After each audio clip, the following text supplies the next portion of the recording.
thought it was just my plate in my head. No, somebody turned the microwave off. You're all right. Right, okay. Mr. Dewey wears his glass. Exactly. Ready, everybody? Ready? And somebody taking a pencil and sticking it in the radiator just to grind it down. All right. I'll open up this town council meeting for July 18th. Please stand for the Pledge of Allegiance. Pledge allegiance to the flag of the United States of America and to the republic for which it stands, one nation, under God, indivisible, with liberty and justice for all. First item, Twyla, Roll call. Counselor Albert. Here. Counselor Kobe. is excused. Counselor Crawford. Is also excused. Counselor Lunt. Here. Counselor Ward. Here, Counselor Crafts. also excused. Counselor Brunel. Here. Moving right along. Right under good news and recognition, Order 2017-171, the Lisbon High School basketball resolution. It's ready for baseball. Wrong sport. It's ready for a motion. I need a motion. I'll make the motion, or Chris beat me to it. Is your second, I'll though? be a second. All those in favor? All in favor? Order passed. And I'll read the motion, I'll read Please. the resolution for you. Whereas the Lisbon High School baseball team have made the community proud as they finished first in the Heel Point playoff system for Southern Class C, which gave them home field advantage for the first two rounds of the playoffs. Whereas the Lisbon High School baseball team opened the playoffs against number 8 seeded Shakopee Valley, which Lisbon prevailed in the bottom of the 7th on June 8, 2017. On June 10th, Lisbon hosted number 4 Triumph Academy. Lisbon started and finished off hot with a convincing 10-0 win. The win put Lisbon in the Class C Southern Regional Finals. Whereas the Lisbon High School baseball team on June 14th at St. Joseph's College of Maine took on conference rival Monmouth Academy in the Class C Southern Regional Finals. A hard-fought battle with Lisbon pulling away 12-5 to claim the Southern Regional Championship to advance to the Class C State Championship game. Whereas the Lisbon High School baseball team on June 17th at Mansfield Stadium took on Northern Regional Champion Orono High School, a hard-fought game.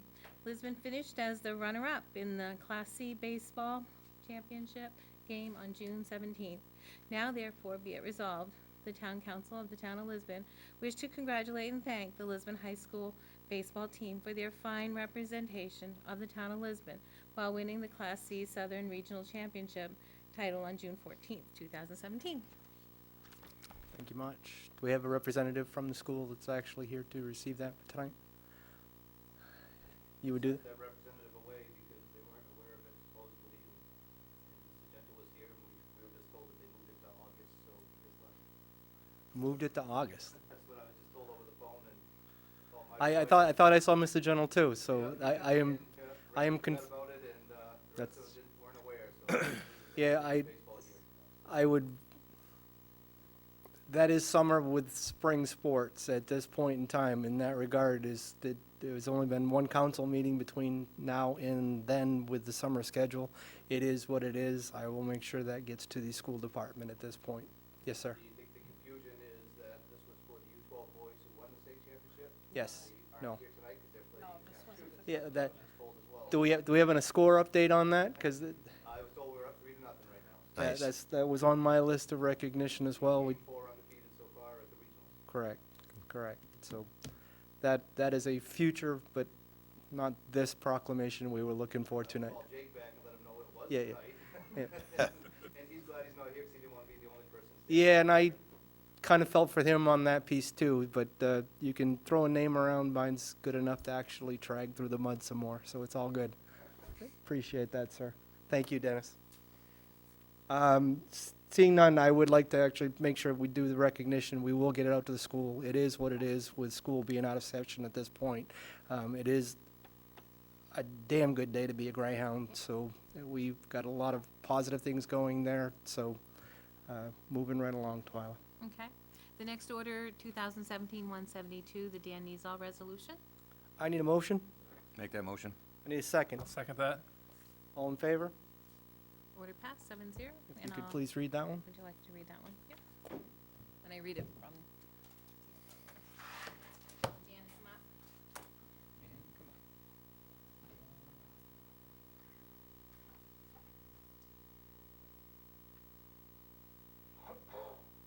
Dan, the members of the town council meeting in regular session today have voted to adopt and pass the following resolution.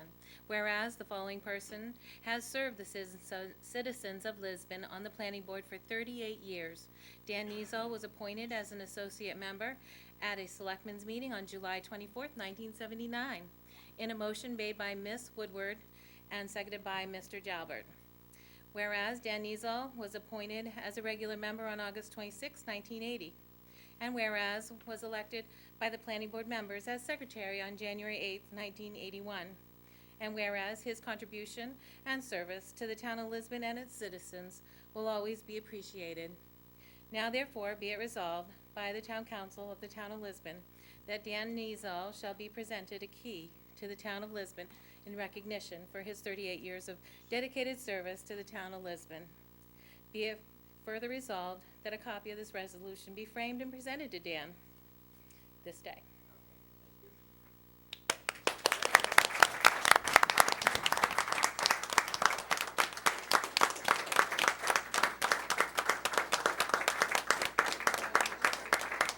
Dan, can we borrow you one more time for a picture with the council chair? Oh, great. This is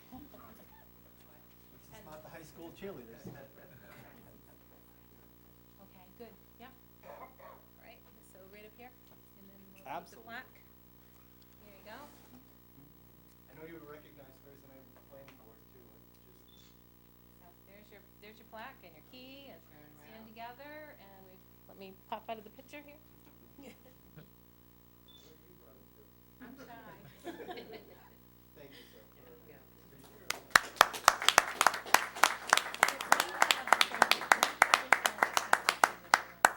Okay. Cassie, do you want to sign this for us?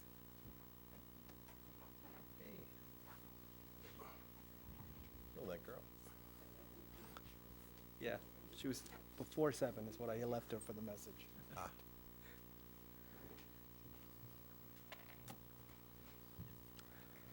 Next item, Twyla. A public hearing at 10 Union Street under the Dangerous Buildings Subchapter, which is Subchapter 4 of Chapter 91 of Title 17 of the Maine Revised Statutes. I am told I have to read this to be able to, before I open up that item. Opening statement for the town council, July 18, 2017, dangerous buildings hearing pursuant to the MRS 281, 10 Union Street. We are meeting this evening to conduct a hearing to determine whether the structure at 10 Union is a nuisance or dangerous building within the meaning of the applicable Maine statute found 172851 and succeeding statutes. If we determine that the structure is a nuisance or dangerous building, we will then determine what the actions the property owner must take. Under the same statutes, a structure or any part thereof is a nuisance or a dangerous building if it is structurally unsafe, unstable, unsanitary, constitutes a higher fire hazard, is unstable or improper for the use of occupancy to which it is put, constitutes a hazard of health or safety because of inadequate maintenance, dilapidation, obsolescence, abandonment, or is otherwise dangerous to life or property. This is the standard that we'll use to decide whether the structure is a nuisance or dangerous building. Before we start, I first have a question for all town council members. 10 Union Street is owned by Linda Chlar. Do any of the town council members know the property owner or have they knowledge about this matter that means you could not fairly or impartially hear the facts and decide whether the basis of this evidence is presented at this hearing? Anyone? Seeing none. Next, I ask that any representative or representatives for 10 Union Street please present tonight. Introduce yourself, including identifying your name, address, and position. Then the procedures that the town will follow in conducting this hearing are as follows. The Town of Lisbon Code Enforcement Officer will present information regarding both the ownership of 10 Union Street and given notice of tonight's hearing. The council will then entertain a motion to table and continue this dangerous buildings hearing because the service has not yet been affected on by a solely in party and interest. After interest has been affected on all parties and interest, the council will take evidence regarding the condition of the building in the evidentiary hearing. This is an administrative hearing and not a court proceeding or trial, therefore the formal rules of evidence will not apply. As chairman of the council, I will determine the appropriateness and admissibility of evidence on the advice of the town attorney. I now ask that Dennis Douglas, Town Code Enforcement Officer, present to the town council with information relative to the matter before us. Council? So I guess to start off, this is going to be the first of several to come here in a short order. We've just got a lot of buildings for a while that have needed that last push to get taken care of, so we're going to try to do them in succession. Starting with this one. So this is 10 Union Street, a single-family dwelling. If people are familiar where Union Street is, one we've talked about in the past here. So I guess I gotta do the same as Alan and read what was formerly put in front of me here. So here we go. 10 Union Street, Lisbon, is a vacant two-family dwelling owned by Linda Solar of 165 Quincy Street, Manistee, Michigan. The September 7th, 2005 deed to Ms. Solar is in your packet as Exhibit A. The following entities each have a mortgage interest in the property. Citibank as trustee for First Franklin Mortgage Loan Trust, mortgage loan asset-backed certificates, Wilmington Trust, successor trustee to Citibank, a trustee for First Franklin Mortgage Loan Trust, referred to below as Wilmington Trust, and First Franklin Financial Corporation. Notice of this hearing was recorded in the Androscoggin County Registry of Deeds on July 7th, 2017, in Book 9635 and page 262, a copy of which is included in your packet as Exhibit B. On July 10th, 2017, Linda Solar signed an acknowledgement of receipt of the notice of hearing, which is in your packet as Exhibit C. Citibank was served with a notice of hearing on June 23rd, 2017, and that return of service is in your packet as Exhibit D. Wilmington Trust was served with a notice of hearing on July 17th, 2017, and that return of service is in your packet as Exhibit E. A notice of hearing has been sent for service to First Franklin Financial Corporation, but the town has not yet received the return of service. Additionally, the town sent the notice of hearing to two loan servicers associated with the property, even though they are not parties in interest, and the town has no legal obligation to notify them. Safeguard Properties has communicated in the past with the town regarding the property, although now it contends that another loan servicer, NationStar, is the responsible loan servicer. Communication from Safeguard Properties is included in the tab entitled Town Correspondence. NationStar has not responded to many communications. We have not received a return of service from First Franklin Financial Corporation, and so I recommend that the town council table and continue the hearing until the town receives that return of service. So we would be prepared to go through with the rest of it tonight, but they want to make sure that last one's returned the service, so there's no open ends when we go through the process, so. Right. My part of the script, I will now entertain a motion that the Lisbon Town Council table and discontinue this dangerous building hearing regarding the building or structure at 10 Union Street, Lisbon. The motion is here. I move that the town council table and continue the dangerous buildings hearing regarding the building or structure at 10 Union Street, Lisbon, until service is effected upon First Franklin Financial Corporation. I need a second. You got it. In favor? Order passed 4-0. Next item, please. Audience participation and response for agenda items. Anybody wishing to actually speak before? Being the council chair. Tonight there is a item coming before you about the idea of going to out for bid for the 196 Streetscape project. I'm actually here speaking from the chair of the LEDC, which is the Lisbon Development Committee, which used to be the 196 group. This project right from the get-go was actually was a positive move from Lisbon to actually do a number of things down at downtown, connect our walking trail to our downtown, have safe access across 196. It actually is a real beneficial project for this town, and with the help of many people, we actually went out and got a grant for it, which was actually a big undertaking. In the past, we've actually worked with the town council and the town to actually move this, get approval from the state and approval of the town to public hearing. It's actually, it's a good project, and it will definitely benefit the town. Earlier this year, there was a change in the project where because of a possible change on ownership and a different construction of down on 196. It was actually put on hold, and the LDC did meet a couple months back with the rest of the members, and it was put on hold at that point in time. And some of the members wanted to move forward with the existing plan, and there were some other complications with that, so we as a group haven't met in the last couple months to discuss the project. I know the town has moved forward with it, and we did some engineering. I'm here tonight not to be a hindrance. I'm here basically just to, as a chair, to actually voice my opinions of the new project and actually hope to move forward. One thing that I really want to stress is, at this point, I really think the town really needs to move forward with the project, do however it needs to be, because there is a, as you know, we're in July, and July is a very late time in the construction season to get things rolling. So we're here tonight, at least I am, to actually offer my input, but I truly feel that it's very hard for this to go back and forth many more times before it actually gets ready to go out to bid. I think we just need to get all our ducks in a row and move things forward, however that needs to be. So I do offer my thank you to the council to allow me to speak later when it gets presented, so we can just offer our inputs and background, and I'm sure some of the other members will also be able to do that. And again, this is all just to help this project move forward and try to get it completed and hopefully improve that area. Thank you. Appreciate it. Thank you, Mr. LaRochelle. In that, this item, I look at Mandy's presentation to actually have everybody in one place to hear it all at once. So that was, thank you for framing it pretty much the way that I see it as well. Mr. Pellos. Well, I don't want to be the spoiler here, but I'm Don Fellows from the Lisbon side of town. I'm also a member of the Lisbon Development Committee. And I'm happy that we have a plan before us.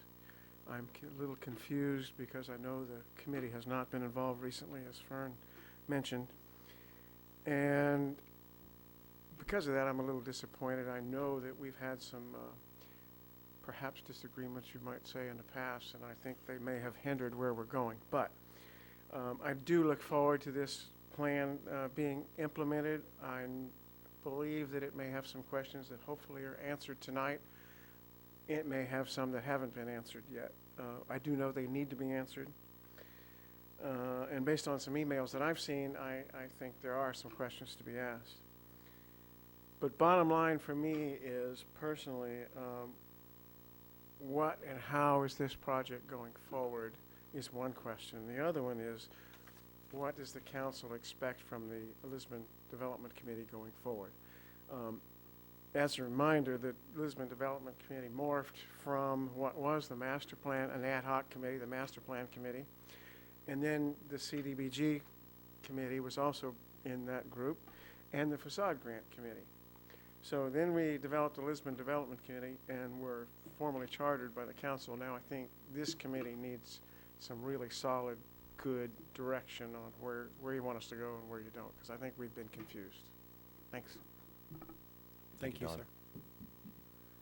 Anybody else? State your name. Come right up, young lady.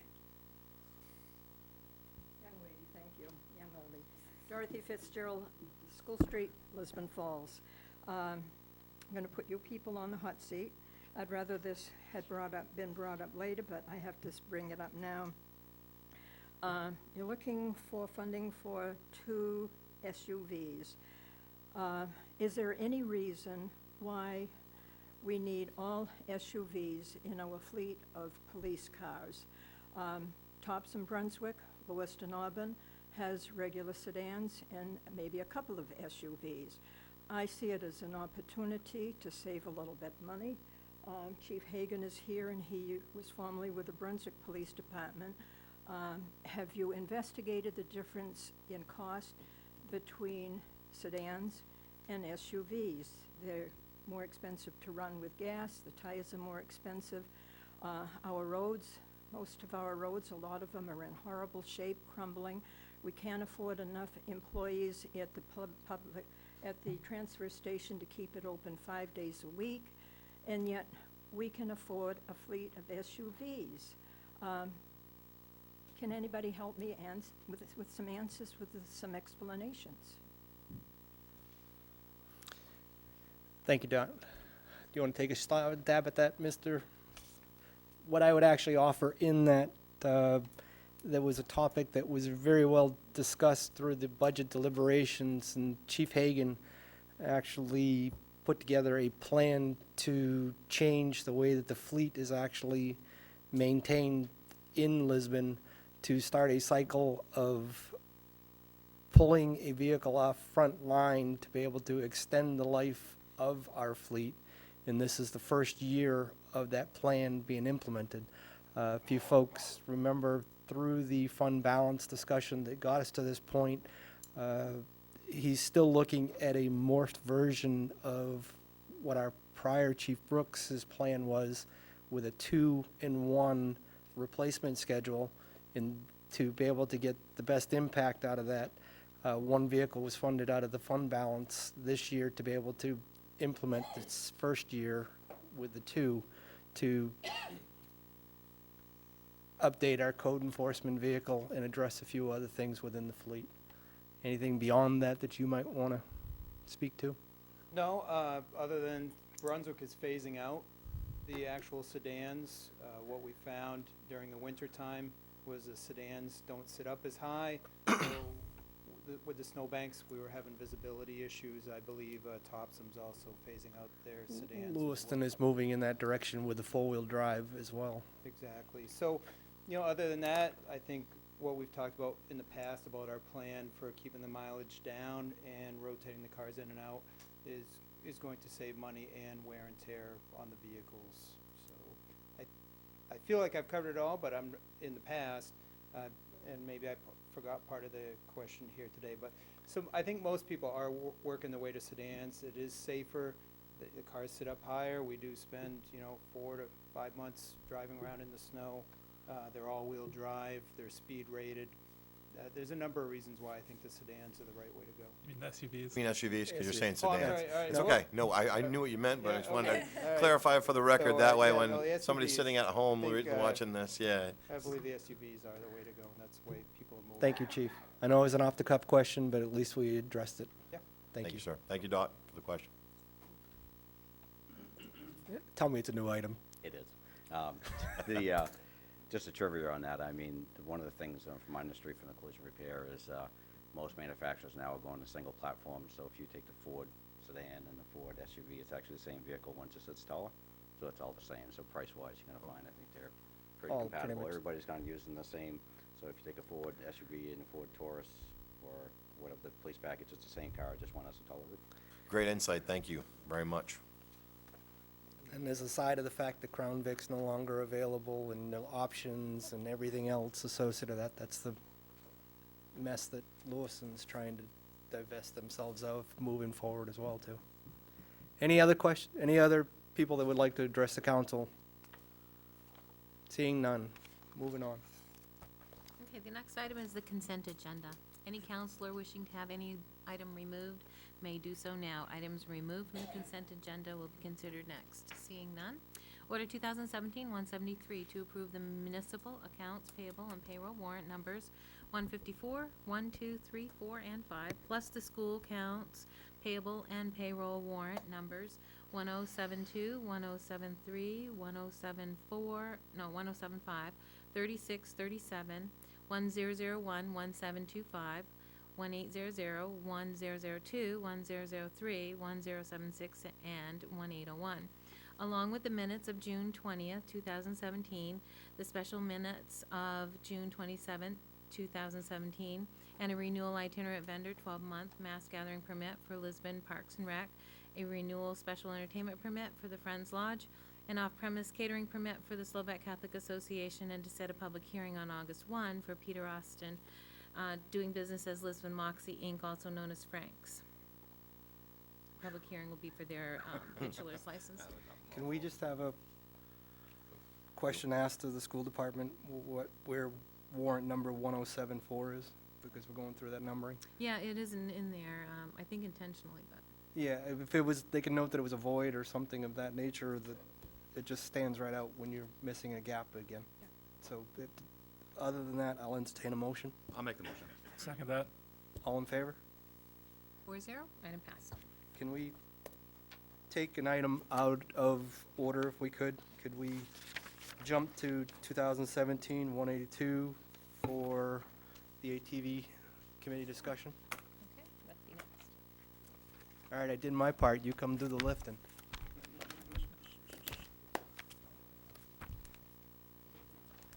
Roger Bickford, 149 Main Street. Thank you very much. You're Don, welcome. You want to come up with me?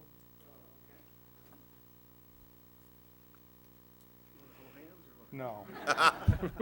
You're older than I am. I wish to ask the council to let us form a committee to build an ATV ordinance. Working with Diane for 2 or 3 years, I like to do things very right, so I don't have to do them over again. So I would like to, I think I've got a pretty good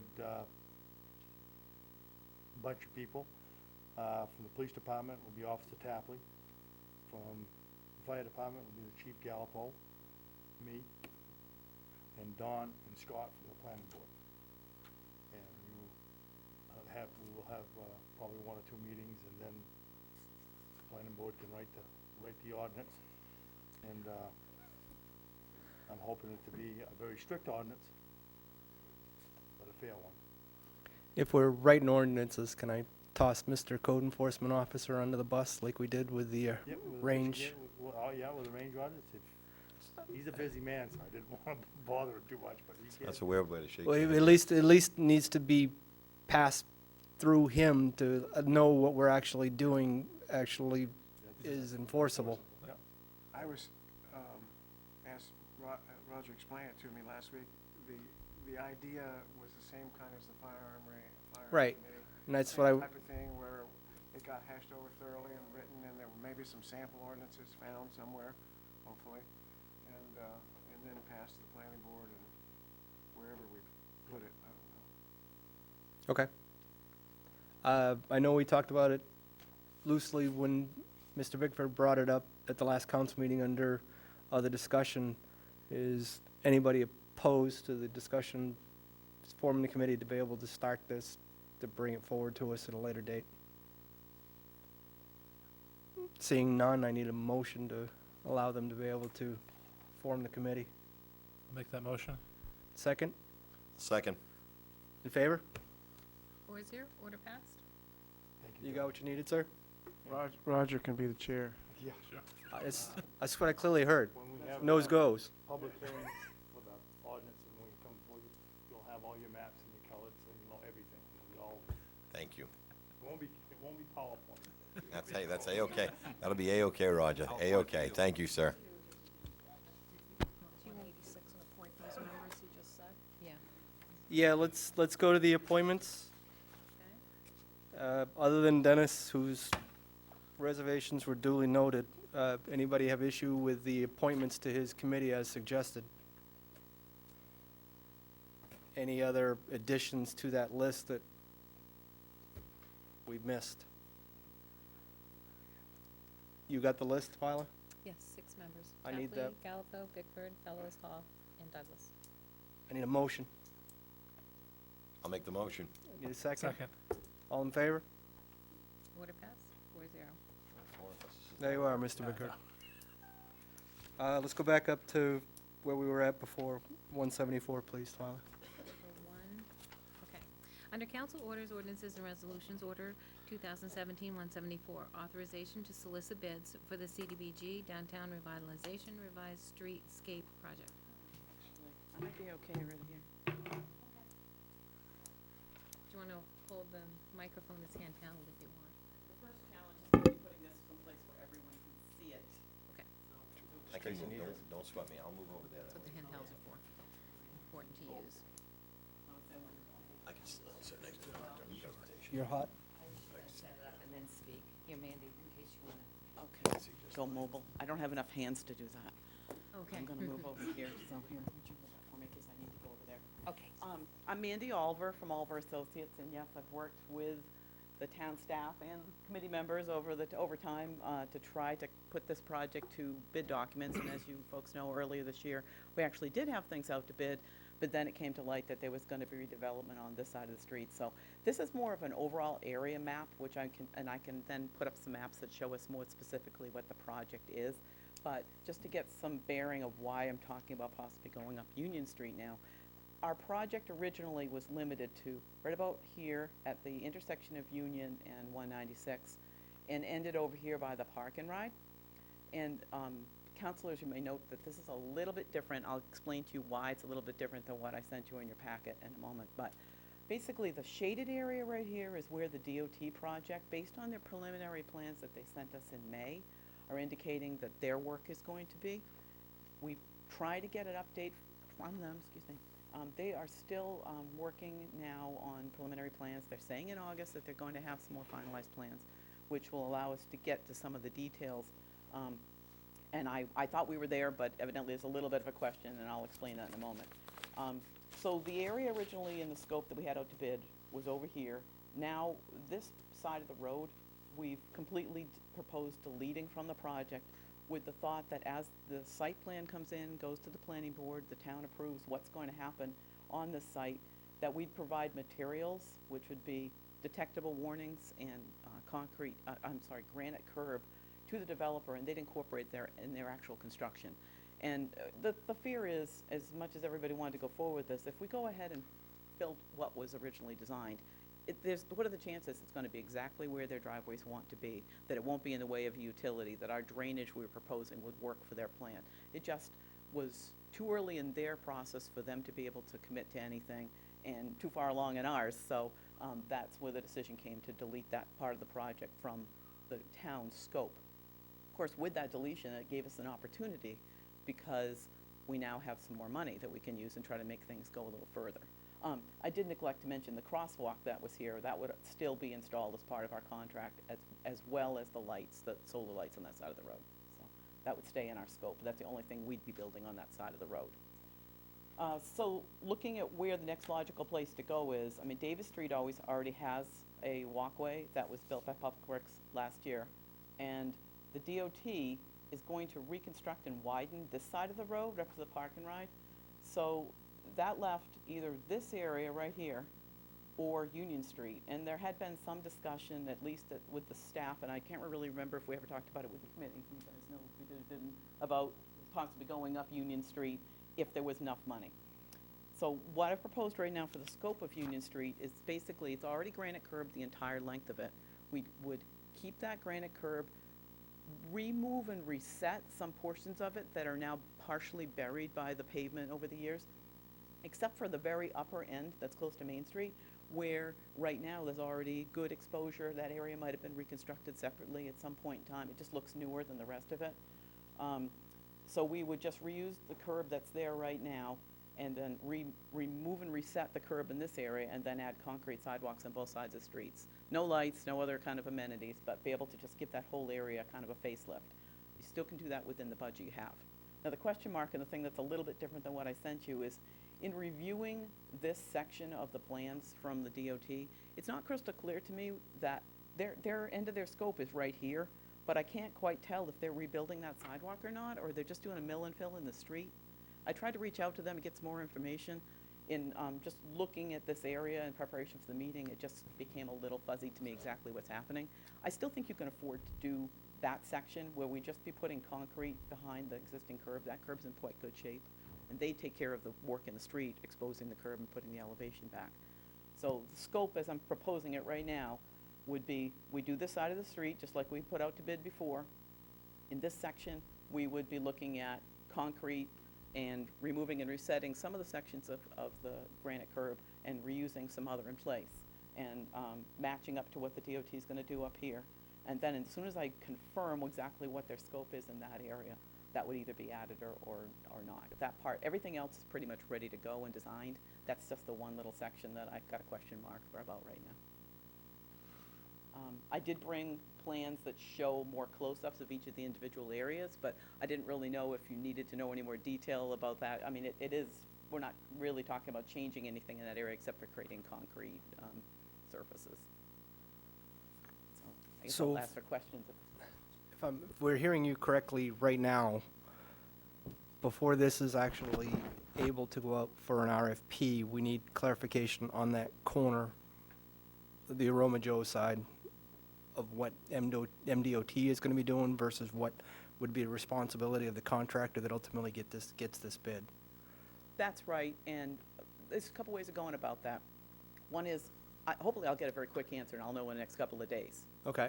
But the way that we bid this out would be with unit prices, so we'll have a price for this many linear feet of new granite, this many square feet of concrete. We'd have an opportunity to amend that and add or subtract if we were to come up with something that was over budget. So if we don't know for sure and we still want to get going on this, we can go ahead and put it out to bid, and then we could work it out with the low bidder. It wouldn't be a change order per se, because we'd have the pricing. We'd know if we could afford it, if there's any question mark, because You know, it, but the change order would actually be to reduce the scope, if anything. it could be to reduce or it could be to add, depending on how we chose to actually put the package How out. you, okay. Exactly. But I'm hoping I can get a quick phone call from, I did try to reach out. No, to no, them, but I wasn't get able that, to. I get that, but I as know, far but as- it's- I what I'm like looking at is certain- quite literally is the authorization to solicit. They're looking for a motion to be able to put that in direction tonight. What Mm-hmm. I'm trying to get my head around is the fact is, do we have enough to be able to do that tonight, or are there more questions? That's why. Well, I think we could go ahead, if you just tell me which way you want to go, either include Right. it, delete, or not, and go ahead and put it out. Okay. I think, Okay. given the timetable, if we were to get that authorization, we could have it advertised in the next That week piece or could be two. hashed out. The Right, the it could be. showstopper is not that corner at this point. That's right. I think if they stick on their schedule of having a final design plan in August, while we're out to bid, we should know what the final thing is, and then we could either put out an addenda, or Okay. we could just work it out in the end. So I don't think you're taking any risk that way. I mean, but this, I mean, as somebody already mentioned, this is getting late in the season. It's gonna be the point where we're not gonna have the option to do it this year. We may find ourselves in a situation where contractors are still hungry and we'll get just as good prices as we would have in the spring, or they may say, hey, my plate's full and you're gonna get a bad price, and we may end up having to rebid. So. Or But if we don't get it out soon, we will not know. that's another key point on the bid process is the project completion far enough out that it actually doesn't cannibalize the pricing that you're going to get. Can you give them a time frame to complete this by June next year and still meet the nature of a bid award for the grant that we received? We do have that flexibility. I think at this point, if we get it out, we could still shoot for a fall completion, but that is an option that you have if we wanted to say that, You extend the project's completion date to be able to accommodate that, and knowing that that would also impact pricing versus somebody trying to fit you in at the end of the construction season. Yes. And also being conscious of this is grant money that has a shelf life. It does, but I think that based on our conversations we've had with the Yeah. Department of Economic You're Development, hearing we the do have that- flexibility. You You're have hearing that option. We can still get it done this year, or you could do it in the That's spring. prerogative of the contractor. When we know we can craft the RFP. Yes. My Any- ask is about the Please. crosswalk itself. Now, I heard you said on the side that the new development's coming, the new developer is coming in there. Yeah, exactly, right there. I heard you say that there were still plans for solar lights and the vaults that go for the batteries for the solar lights. Did I hear you say that was our cost, or I wanted to understand if they understood the scope and if that was included under there, or if those are still under this project? The plan was still to include it in your scope of work, so it would be your cost to install them. We were actually going to install them as part of our work. I know one of the key things that everybody really wanted was that crosswalk, and we spent a lot of time figuring out where it was gonna be. My attitude is that they've got to design around that we gotta have some fixed, say about that. So in theory, if all goes well, and knock on wood, we get a completion in the fall, we get the bid out and everything goes well, and we get the completion, we could have half that crosswalk done, just waiting for the developer on the other side to do their part. Right. Oh, and I think we could actually put all of our stuff in and they could work around it, because it really comes down to it. The crosswalk itself is striping, and then the signal is a light post, or, Right. a signpost they could work around. And if I don't know if their schedule was changed, Tracy, but my understanding was that they were gonna have their site plan coming to the planning board in the fall. So by the time we're really doing our work, they ought to have a pretty good idea of what they're doing. We could do any final tweaking we needed to. Because the contractor's not gonna care if I have them tell them to put the light here or there. They Right. just wanna know they have to put a light in. That there's a light there. Right. Right. And they're already committed to the matching or mirroring what we're doing on the other side of the street. Sure, yep. Good. Another key piece of that is the crosswalk, because the plan with the change going up Union Street, the the ultimate goal here is to deliver people from that walking path area to two places, one being the park and ride and two downtown. Those are key sound bites that have been repeated through this process. Am I speaking out my backside, or is that something I'm fair on? Is the fact is we've had a lot of discussion associated with Ryan getting the sidewalk that now is delivering nobody anywhere. Right. Well, that was really, I know in my Yeah. involvement with the committee, we spent a lot of time figuring out. No, what no that fault of yours, crosswalk- Ryan. Don't give me the eyebrows, Oh, buddy. No, that's what we wanted, so, I Yeah, mean, no, we don't no, wanna. to this point, that's where we're at in the process, is now linking the rest of it together with this project. Correct. Sorry, let you finish. No, I think that we have the right to claim some space for them to work around. Right. We're trying to be flexible, we're trying to work with them, we've already done that. And these are the But we have workarounds certain that- things we wanna grab and key say, okay, you work components. around us, and that would be one of them. So I know we've talked about making sure that they maintain the same kind of standard. We were talking about when they build it up with like a concrete sidewalk there rather than, asphalt. And would we be able to have some leverage there with them to say, okay, if we're gonna provide some materials to you, you have to agree to our plan? My understanding is that was the deal. I mean, we're providing those materials for the thought that they're going to mirror us, and we don't wanna have a concrete on one side and a pavement on the bituminous on the other. other. So, yes, that was the Right. thought. Well, that presents an interesting question, and maybe it's too early to talk about that, but I know that this has been a topic for much discussion. So we know that we've had those conversations with the developer to let them know what the original scope of the work was, and that would be our expectation going forward. And I know we've gotten a verbal agreement from that, in theory, that they're willing to go ahead and do that work at that same level. All we have to do is provide the materials for that side to get that completed. So I think that's something that I know that all makes us a little nervous about, because we could go ahead and move forward on this work, and then, not that anything could happen, but it's our job to think about that if it does, something does happen and changes it. Yeah. So that's the only thing that makes me a little leery, I gotta be honest about that. Yeah, that's a very legitimate concern. I don't know whether they've actually done anything in writing, or we have something in So writing. there's something in writing that, oh, excellent. Been some emails, I knew that, and the meeting I attended, they were very positive. Okay, good. Okay, that helps a lot. Oh, Trey, yeah, that was great, jump up here. I think- Sound bites, so Yeah. it's heard, absolutely. Do we all get a copy? You can if you want. The correct answer is yes. He just asked. Something in writing. That was one of the things that I had discussed with the developer when I sat down and was going over the project with him, is that we wanted to make sure that, I've been working with him Right. and showed him our plans. It's been over a year ago in that regard. So if they were gonna do anything, this is what we wanted and this is what we were looking to do. And if he could follow along, and the only request that he had is, could you supply just the materials, and that the material being on the granite curbing? But other than that, he would be putting the concrete sidewalks and work around us in regards of putting in the lights and making sure that we are able to bury the vaults within the new sidewalk and the new concrete sidewalk, so. Perfect. And I do have that in writing, yes. Excellent. Thank you, Yep. Tracy. Sure. You got a question, Nips? What are our plans then if this transaction doesn't go through, Tracy,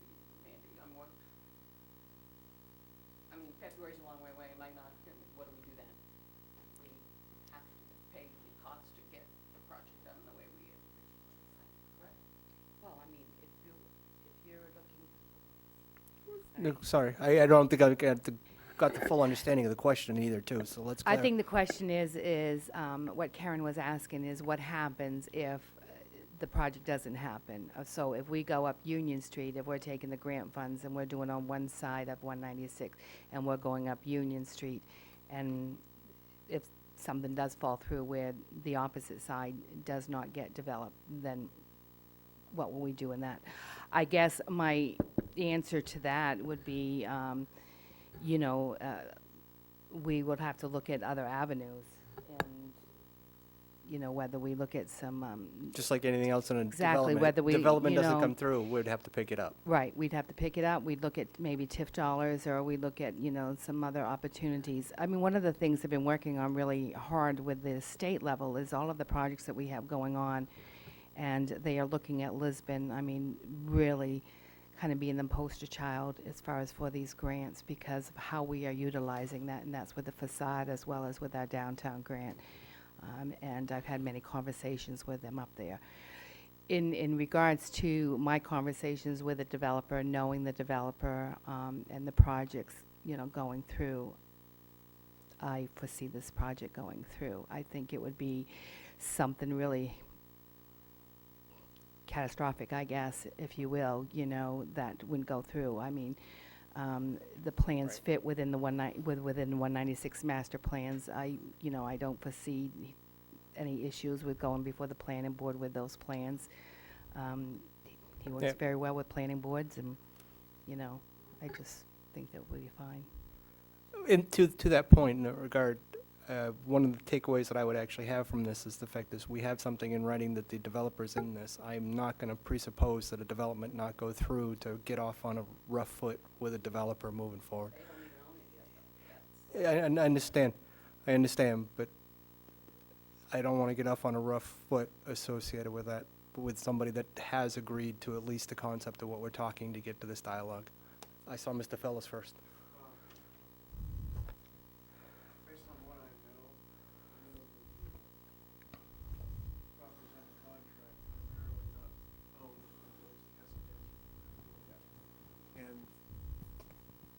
and based on what I also know, I believe he's planning on going before the planning board soon, if not real soon, relatively soon. And I think it's a case of trusting the planning board to live up to what is already out there as expected. And from what I know, both the planning board and other people, project developers, are on the same page. I think it'll work well, and I think it'll flow nicely with the planning board.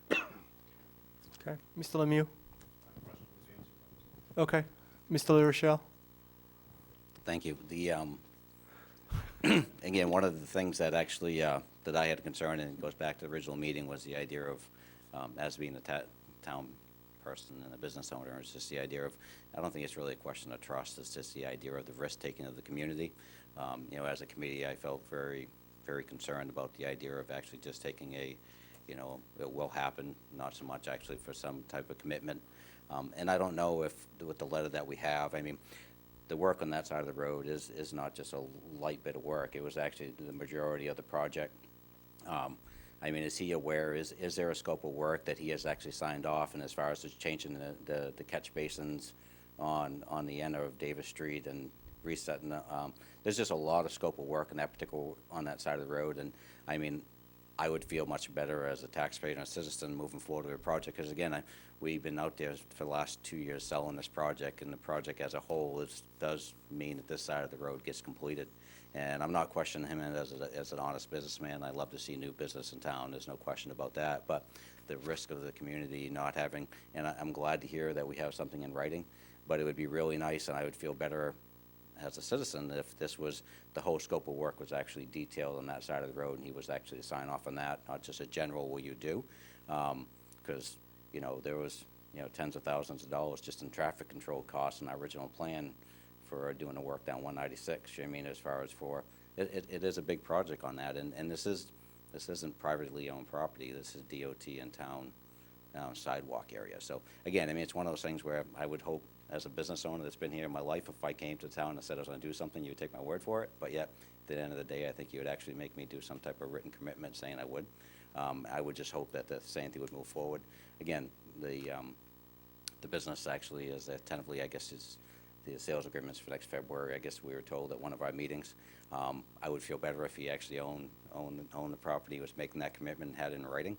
But again, I mean, I'm just not a risk taker. I mean, I'm not one to go buy a lottery ticket, because I'm not one to take a risk. And one of those things where I just hate to think the project would actually be jeopardized with the idea of potentials. Unfortunately, when the community, when you mention that downtown, they actually look at some other areas in town where things were kind of hoping would happen, and they don't. And I'm sure this project will go through. I don't think there's a question about the capability. It's just more, it's nice to have.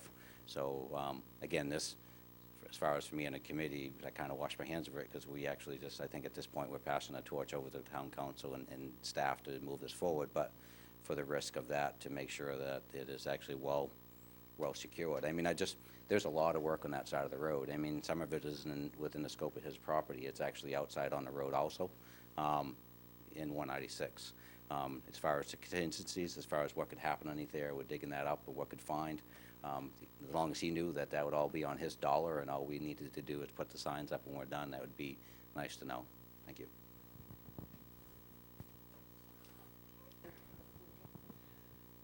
Where we're now adding work on Union Street? Okay, and Dennis was just talking about our taking possession of a dangerous property and tearing that down. How is that going to impact the sidewalk work and the work on Union Street? Can I just clarify something? Just because we're tearing it down doesn't mean we're taking possession of it. We're going through a process to tear it down. That's not taking possession of it. We're just tearing it down through the The way dangerous the building. process actually works in Yeah. layman's terms is the fact is you actually, if it's on our dime for demo, it's a special assessment that actually becomes like a tax that is lienable if they do not pay, and then that is where you actually collect at that point. But At that Mr. Douglas should step forward, absolutely. Thank you, Council. I apologize, the very first time I've even seen this plan, so I have some questions just because I haven't had a chance to study it. But I know the project was put on hold because of the potential for Miller's being redone. So my question is, I have an applicant coming in to meet the Thursday deadline before planning board for the Lehigh gas station, which is the old Getty, which happens to be a substantial piece of that project on the corner. What do we do with that? So they're looking to tear that building down, put in a drive-through canopy, drive-through gas station, changing that whole piece there. So do we put the project on hold again until we get that Thursday? Just throwing it out there because that is a big piece of that puzzle, and that's been known for a while that we've been working with them. So they do plan on having the application in on Thursday this week to beat the deadline. So. The next one is 10 Union Street. You know, not to get ahead of ourselves, but we also look at future projects and plan for future stuff. The idea on 10 Union Street, I believe, and at least based on my presentation and whatnot, is try to fix some downtown parking. And so I think Karen had a valid point. We looked at that. If we do tear that building down, the only way to access that is off from Union Street. So if we put up nice new curbs and everything, you're now cutting into that to make access for small parking areas. So to me, that should be considered as well. And has anybody been down Davis Street to see our connection to our downtown businesses from what we used to have? Is you completely satisfied that that's as good as it could be? Because essentially what we've done is we just widened Davis Street. Don't think it really met the intent. Don't think it met the intent. If anything, we sped up traffic in that area. I don't really think it met the intent completely on what we were going for, to try to connect our downtown walking trail to our downtown businesses, which I think I brought up a long time ago, to me should be our most important piece we're looking at. We have 16,000 plus people using that trail, and we stopped them at 2 bollards, you know, quarter mile away from our downtown businesses. So for a downtown that needs parking, you have walking traffic that doesn't need parking, could do a lot for helping revitalize the downtown area. So just wondering if maybe there's some more money left on the table to actually try to make that a better connection point. Just looking at some ways, if we had some extra money, that we can consider a few other options. Again, it's the first time I've seen that plan. So, and just the last one, I just don't know, I brought it up several times on the Roma Joe's easement. I happen to know him. I don't know where we stand on that, if that's going to hold the project up or not. So those are what I had, but as soon as I get something Thursday from Lehigh Gas, I'd be happy to pass it along. I've seen a sketch plan of what they had. What they sent me for a sketch plan didn't seem to work real well, so I don't know if I'm getting something new on Thursday, but that is that whole piece of that corner right there on Union Street, so that's all I had. Can I make a comment? Sure, Ask a question. as long as it's new. Well, that's new. 2 things. One, on the Getty station that I just learned about too. From what I've seen of the drawings here, that looks like it doesn't change what exists now, pretty much. And from what I also see, it could be coordinated with that development without changing anything. In fact, Dennis would be right in that if it looks to me the way that would have to be used, actually one of those accesses could be closed up on Union Street, but we hadn't addressed that before and we haven't addressed it with them. There's no way they can do what they want to do and get out on Union Street right there close to the corner. So that may be something that can change. I don't know. And the other thing is my pet, which is Davis Street.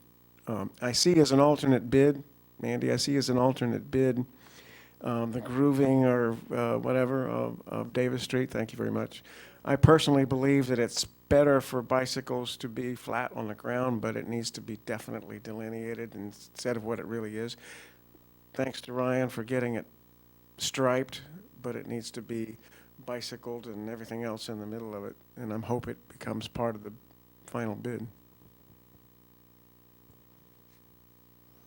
Sure. Hand it to Fern. Thank you again. One of the things that we had actually talked about at the committee before is the idea of trying to make this project look as grand and big as it can, so when people drive through. One of the things we had talked about is, I'm glad to see that DOT is actually picking up from the idea of the DOT park and ride up to the intersection. That is gonna just make that project look that much better. From here, do they plan on putting a sidewalk up that side, do you know? Is that actually concrete with, is that gonna match the rest of the sidewalk down on that side of the road, do you know? There is, so you don't think there would be a sidewalk? You don't think, so, one of the things that I think would be really important for us to look at is if we are gonna be purchasing the streetlights, to actually, we talked about purchasing some extra ones and actually putting them up through that area to make that actually look like it's a continuance of the project, which wouldn't require any wiring or anything, it'd be just the idea of putting the cement, foundations in place and actually having some extra light spot, if that would be the case. The other thing that actually kind of, which, again, we don't know, this is the first time I see it. I had met with DOT when I bought the property, and they were talking about the similar plan. And one of the concerns we had was the idea of actually crossing 196. The way they have that intersection with no sidewalk on that side, I'm just kind of curious on where you dump off right now, because that's kind of where our our crosswalk dumps off right in that corner. There's no crosswalk on the Topsom side of that, 196. And I know that's actually almost out of the scope of our project, but yet it's something that as the town, we're gonna have to look at it somehow, is the idea of the safe crossing of off 196. And again, I guess the DOT will be in with a plan at some point in time for us to review if we live that long, so.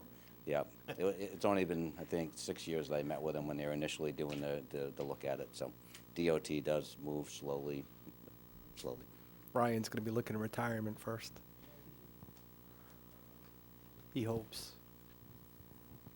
I had a question for Mandy. I know we talked in the past about the sidewalk and the concrete having issues with being slippery in the winter, and I think we talked about having some kind of a grooving in it. I know going up Union Street is much more of a hill there, so did you have any plans there to make sure that's walkable in the winter? I don't want people sliding down that hill. Right. Well, what we usually put on it is like a broom finish, so it's not, when you say grooves, it's very little A little grooves, bit, enough to like get a some brushing traction kind so you of don't thing. slide on it. I mean, we use it in a lot of places and haven't seen that problem, but I mean, anything that's slippery, with a hill, you're gonna Oh, I have know, that the potential. pavement is slippery in the Yeah, winter. the biggest isn't it? concern about concrete is that we do put a salt guard product on it, and we try to specify the MDOT type, but sometimes there's some surface damage if somebody puts a lot of salt on. That's that negative thing, and I know that's a pain if Public Works has to maintain it.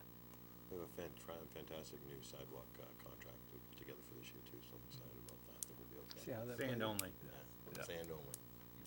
I do have a question, and I know Tracy, we've talked about this before. So, looking at the grant money, because it is grant money, and if we get high bids or bids we have to put back out again, and I know there was talk of being able to extend this process in the event that we talked about if we could only get a portion of the project started but not completed. What's the alternative? Are we still able to extend this if we go out to bid and we don't get any favorable bids back when we rebid? Or are we stuck inside of that window where it all has to be completed by end of fiscal year 18?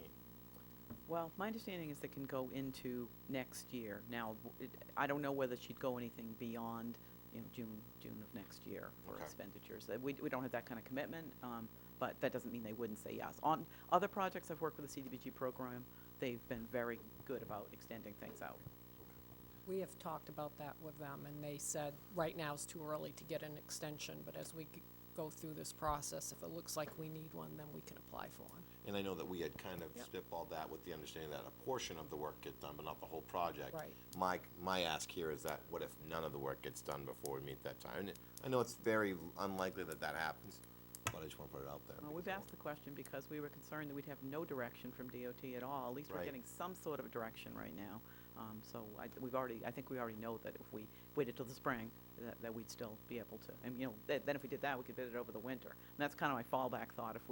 It's all going to be whether people are busy or not. You know, sometimes contractors are looking for a fall project, and we might fit right in. And other times, they're going to say, nope, I've got too much to do, and I'm going to price it high.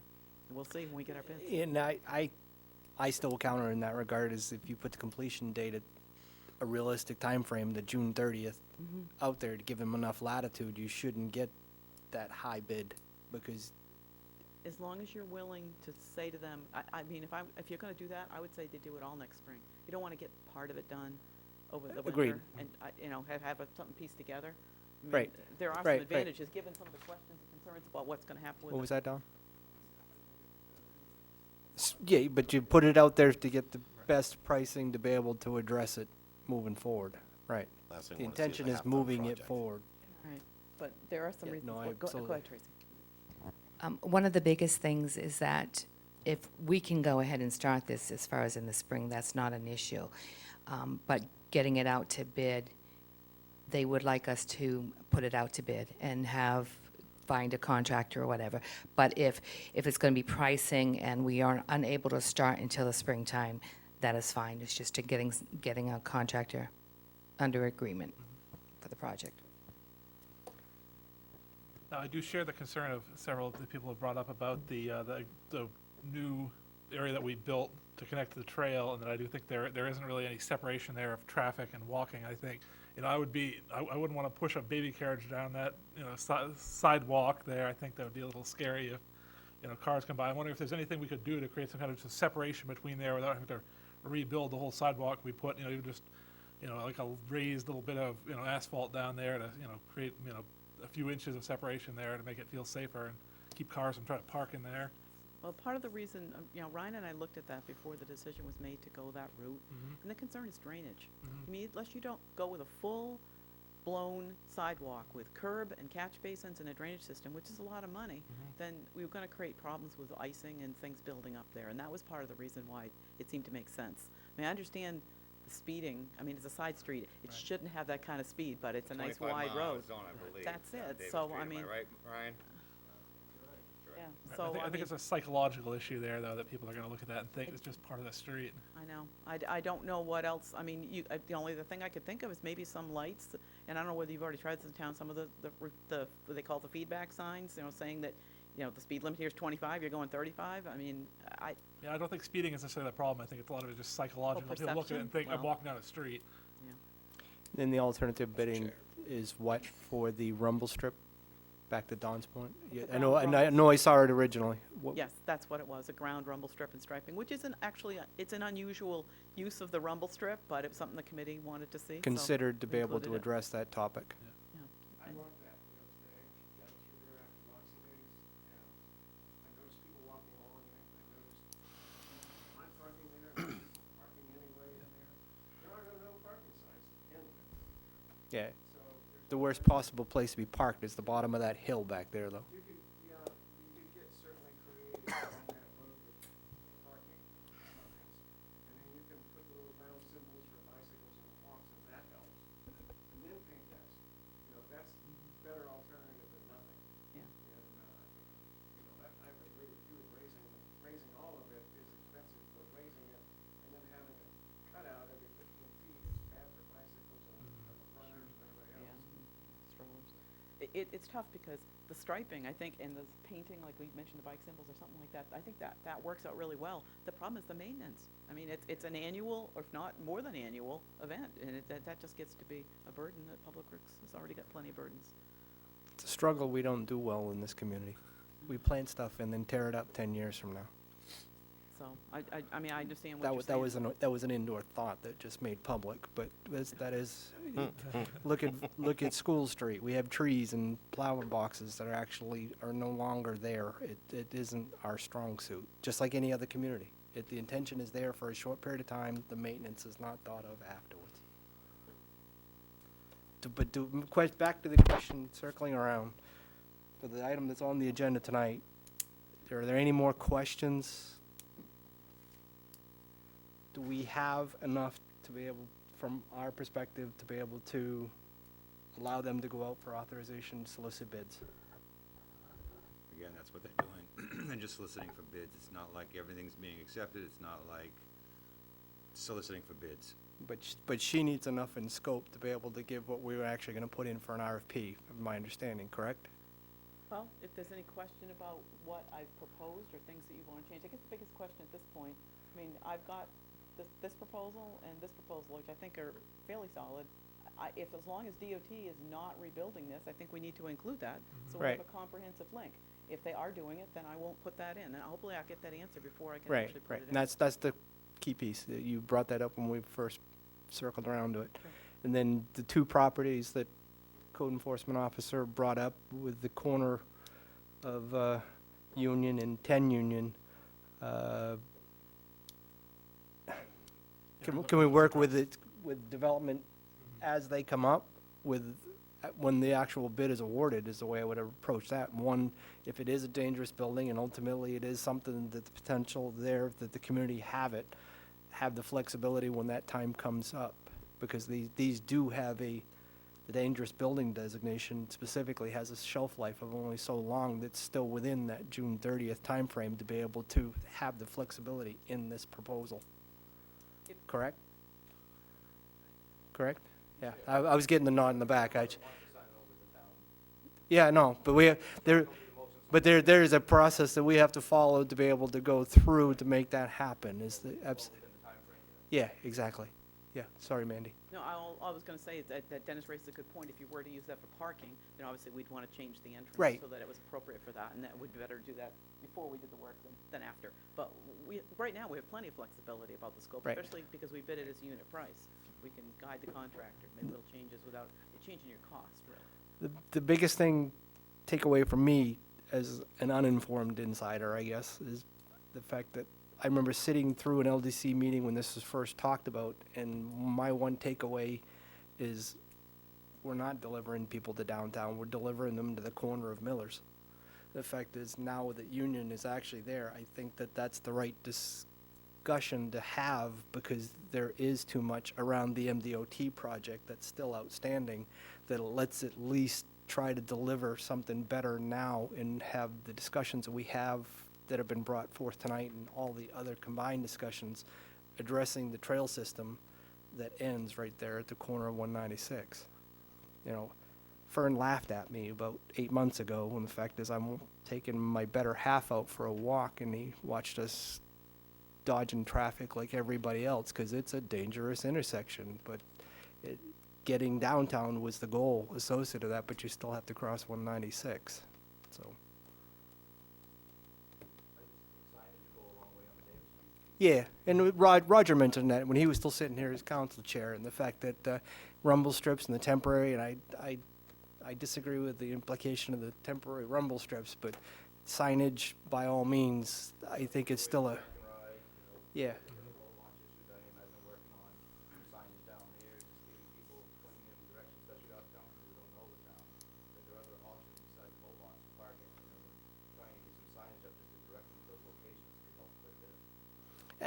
Anything that discourages people from parking at the bottom of Davis Street Hill right now, that is just a dumb idea. That's not lit, and law of averages says eventually we're going to be responding to something there if we already haven't.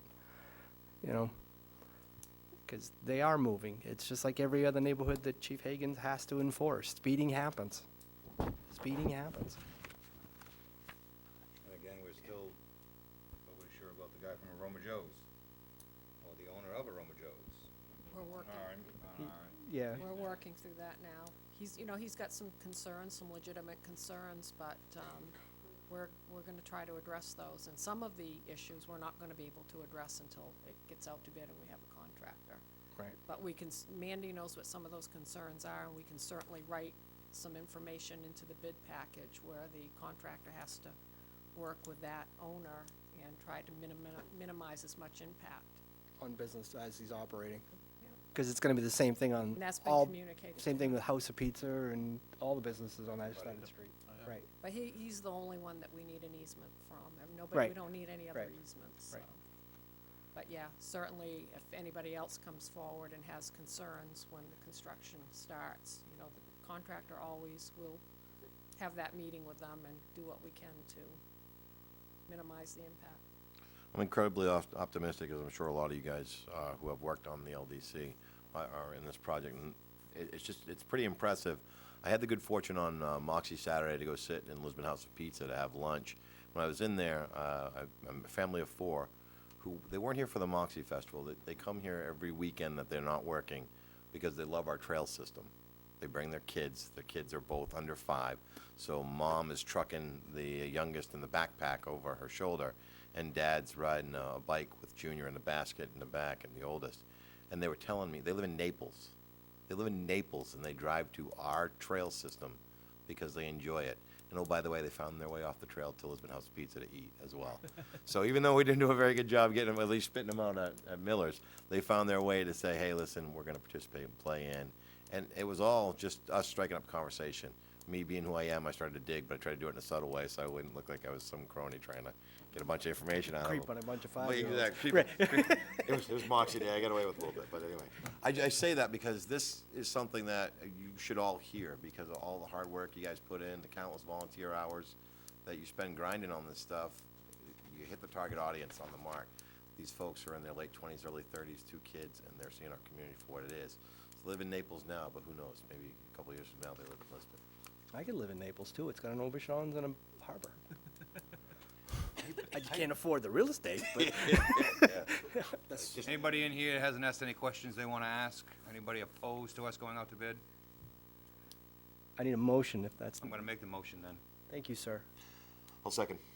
All in favor? Order passed 4-0. Thank you. Yes, thank you. Everyone. I'm gonna slide down. You guys got a great view. Next over there. item 12. Order 2017-175, website and branding bid award.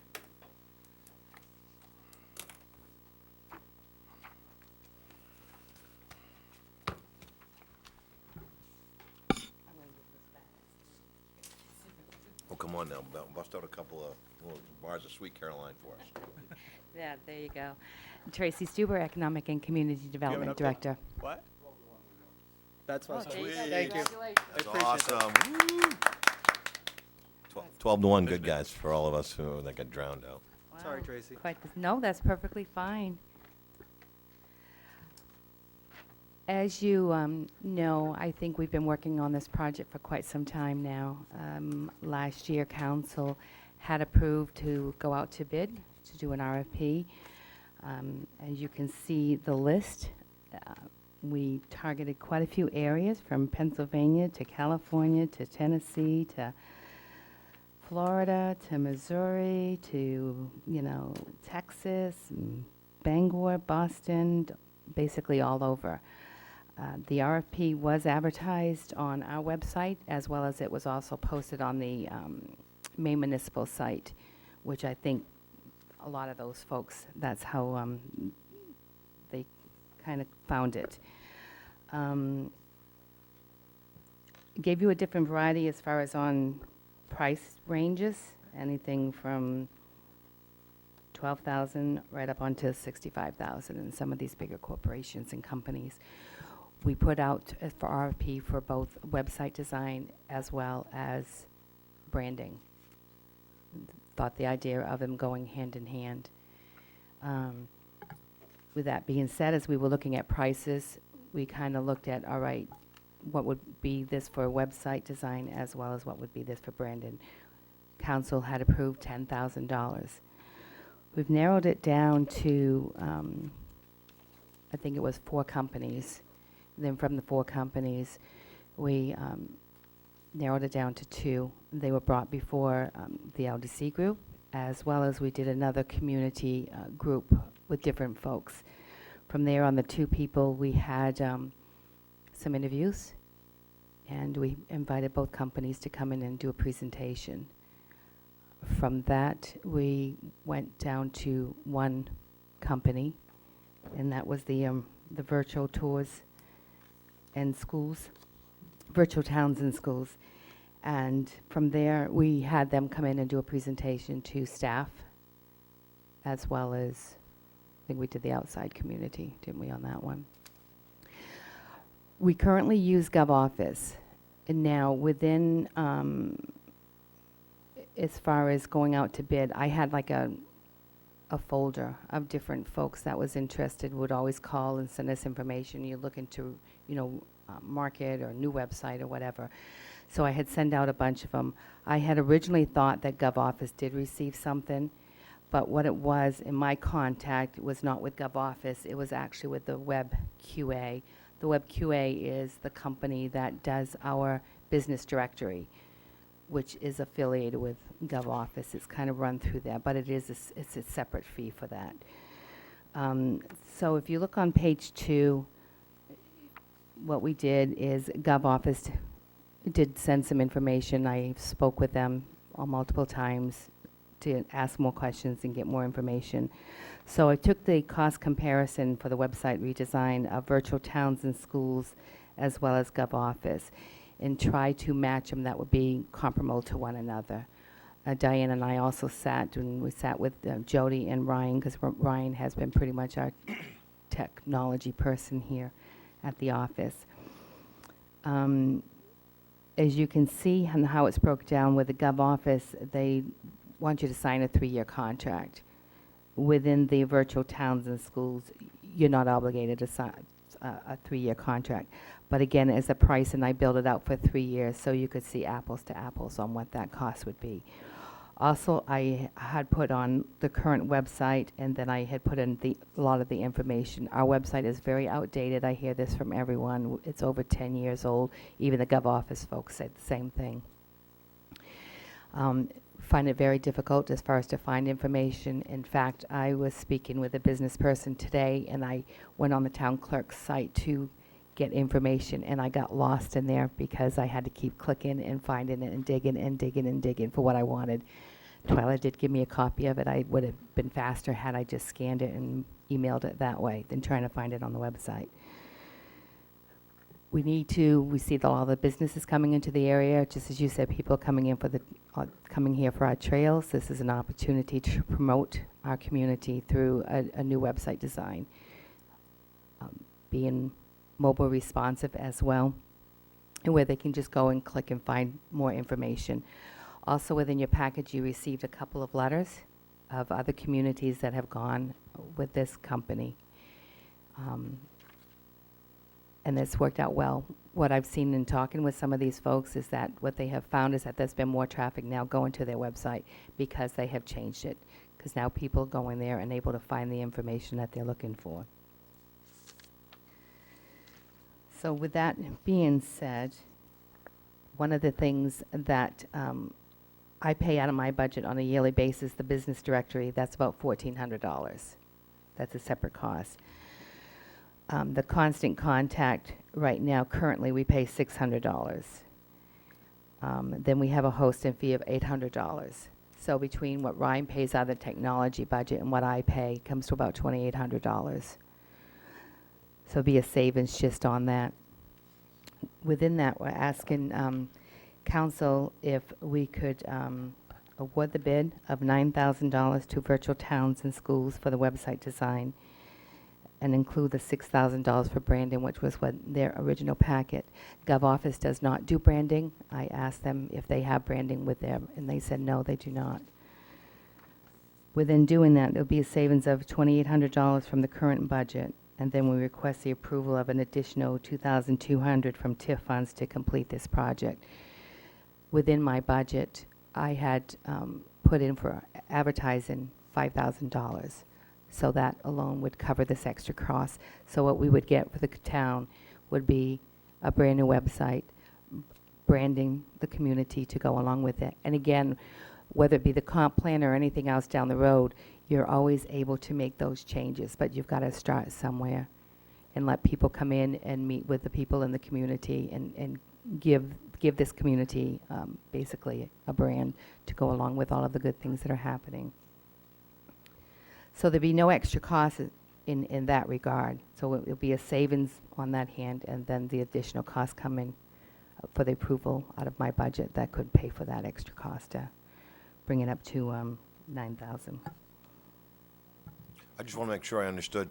I thought there was a grant of $10,000 initially. That would be the kickoff point. So I'm Correct. just trying to understand when I look at that ask that's on the page here, 2,800, gross total of 15, with 28 coming from the current budget and the 12.2 coming from TIF funds.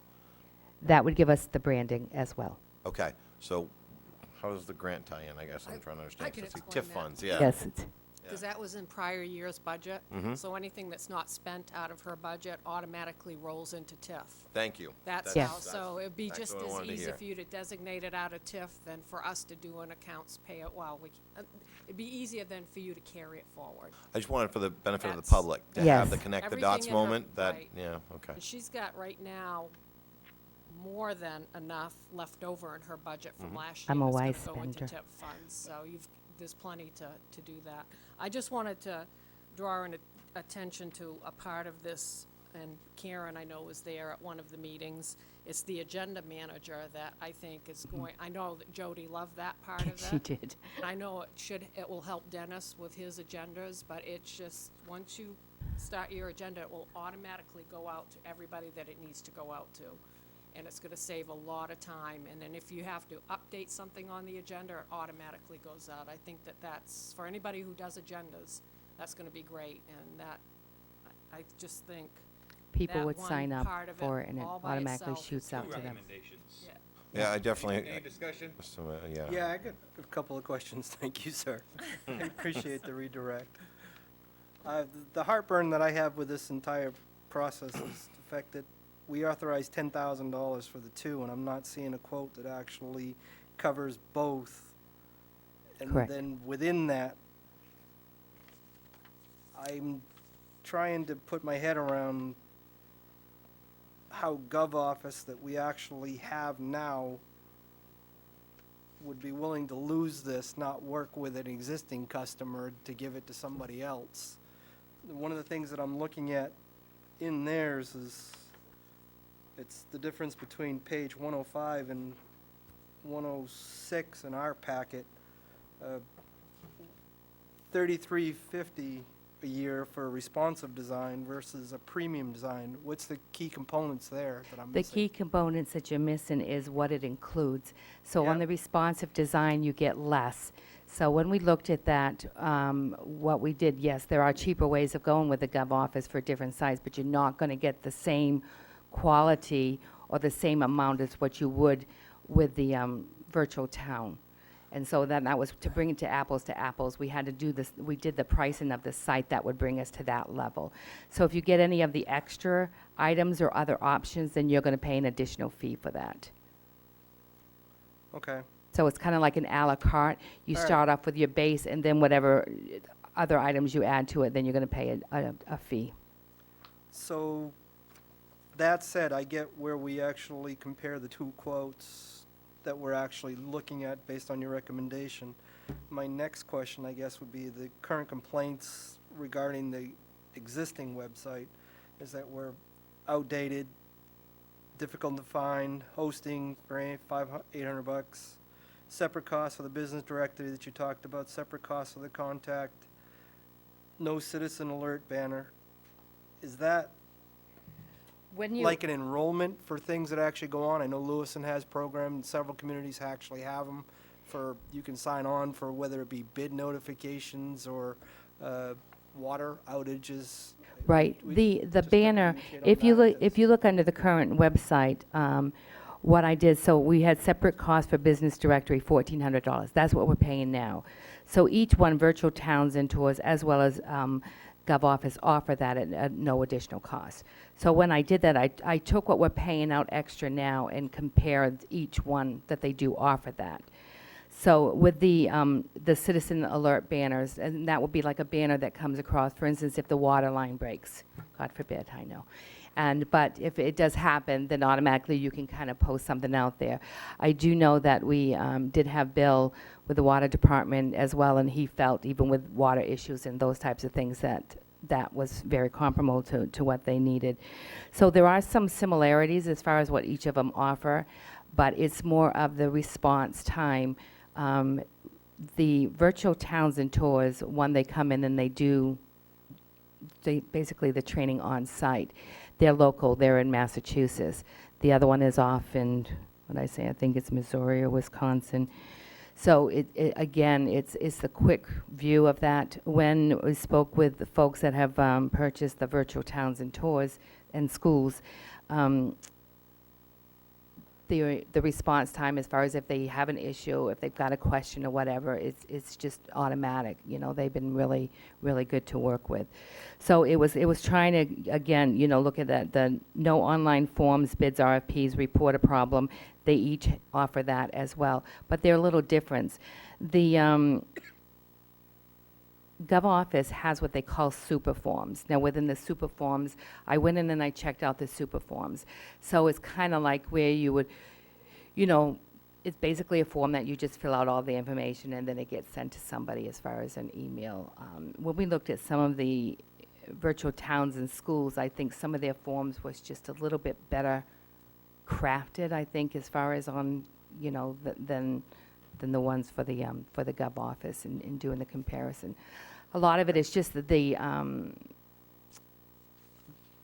easy access, I guess, is, you know, how to get on But it. you're telling me in that regard is you're getting better performance from the lower cost bid. Correct. Okay.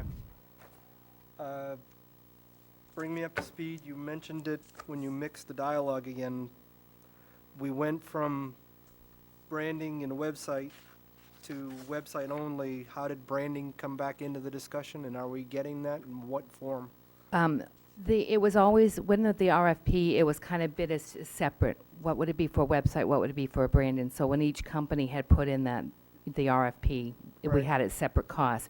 So when we were looking at, as far as cost-wise, and that council had set aside $10,000, Yeah. that put us more into, okay, for $10,000, we're What not can I going to get? be. we're What not- can I get? One or Correct. the other. Correct. So that's what brought us into, as far as within just the website, because the website brought us into 9,000. But then when we looked at, for the business directory now, that's $1,400. For what we pay for the constant contact, that's another $600. For what is paid for the host, and that's another $800. So then you looked at, okay, we're not going to be paying those fees anymore. So could we take those fees and just add a little extra where we could get both of them and do both at the same time? Okay, I got you. So you circled back around. I just have a quick question as I look at the list of received from the following bids. And we talked about two that were in the running, Virtual Town Schools and Pulse Marketing. And in reading that, it says after the interviews went well. The interviews went well because of its history with Virtual Town Schools working with municipalities. We invited them back. What happened with Pulse? Because they're the lower bid. And I just want to understand why we're not considering that, or why we aren't considering that any longer. Pulse came in, and with Pulse, it was their experience with municipalities. That wasn't their focus. Okay. So we felt that in looking at them, that we needed to go citizens, and we had to think citizens going on and using the website. And then if you go with someone that doesn't have that experience and what needs to be put in there for the average citizen that Right. may not know, then that was kind of leaned us more towards the other one. It was basically because it just only gears to that of municipalities and school departments. So, thank you. So the clarity is that the lowest bidder in this case didn't have any municipality experience in dealing with citizens. So when we brought them in as far as vetting goes and compared them versus the entity that did, when we're moving to the next step, we decided to go with a company that has a little bit more experience, even though their bid was a little bit higher. Correct. Thank you. Any other questions of Tracy? I know we, Now, I do have a question on, we're adding on the branding. Do they have experience with branding? What is their background in branding, since we didn't really go through a full process just for that? If you, in the packet, there is the gentleman that does the branding, and I've included some of the brands that he's done, logos that he's done, and some of the companies he's worked with in your packet. Must have missed that. Like I said, Gov Office didn't have it. Right. Okay. Yeah. Separate entity. Stock template designs and things Page like of that, yeah. 108.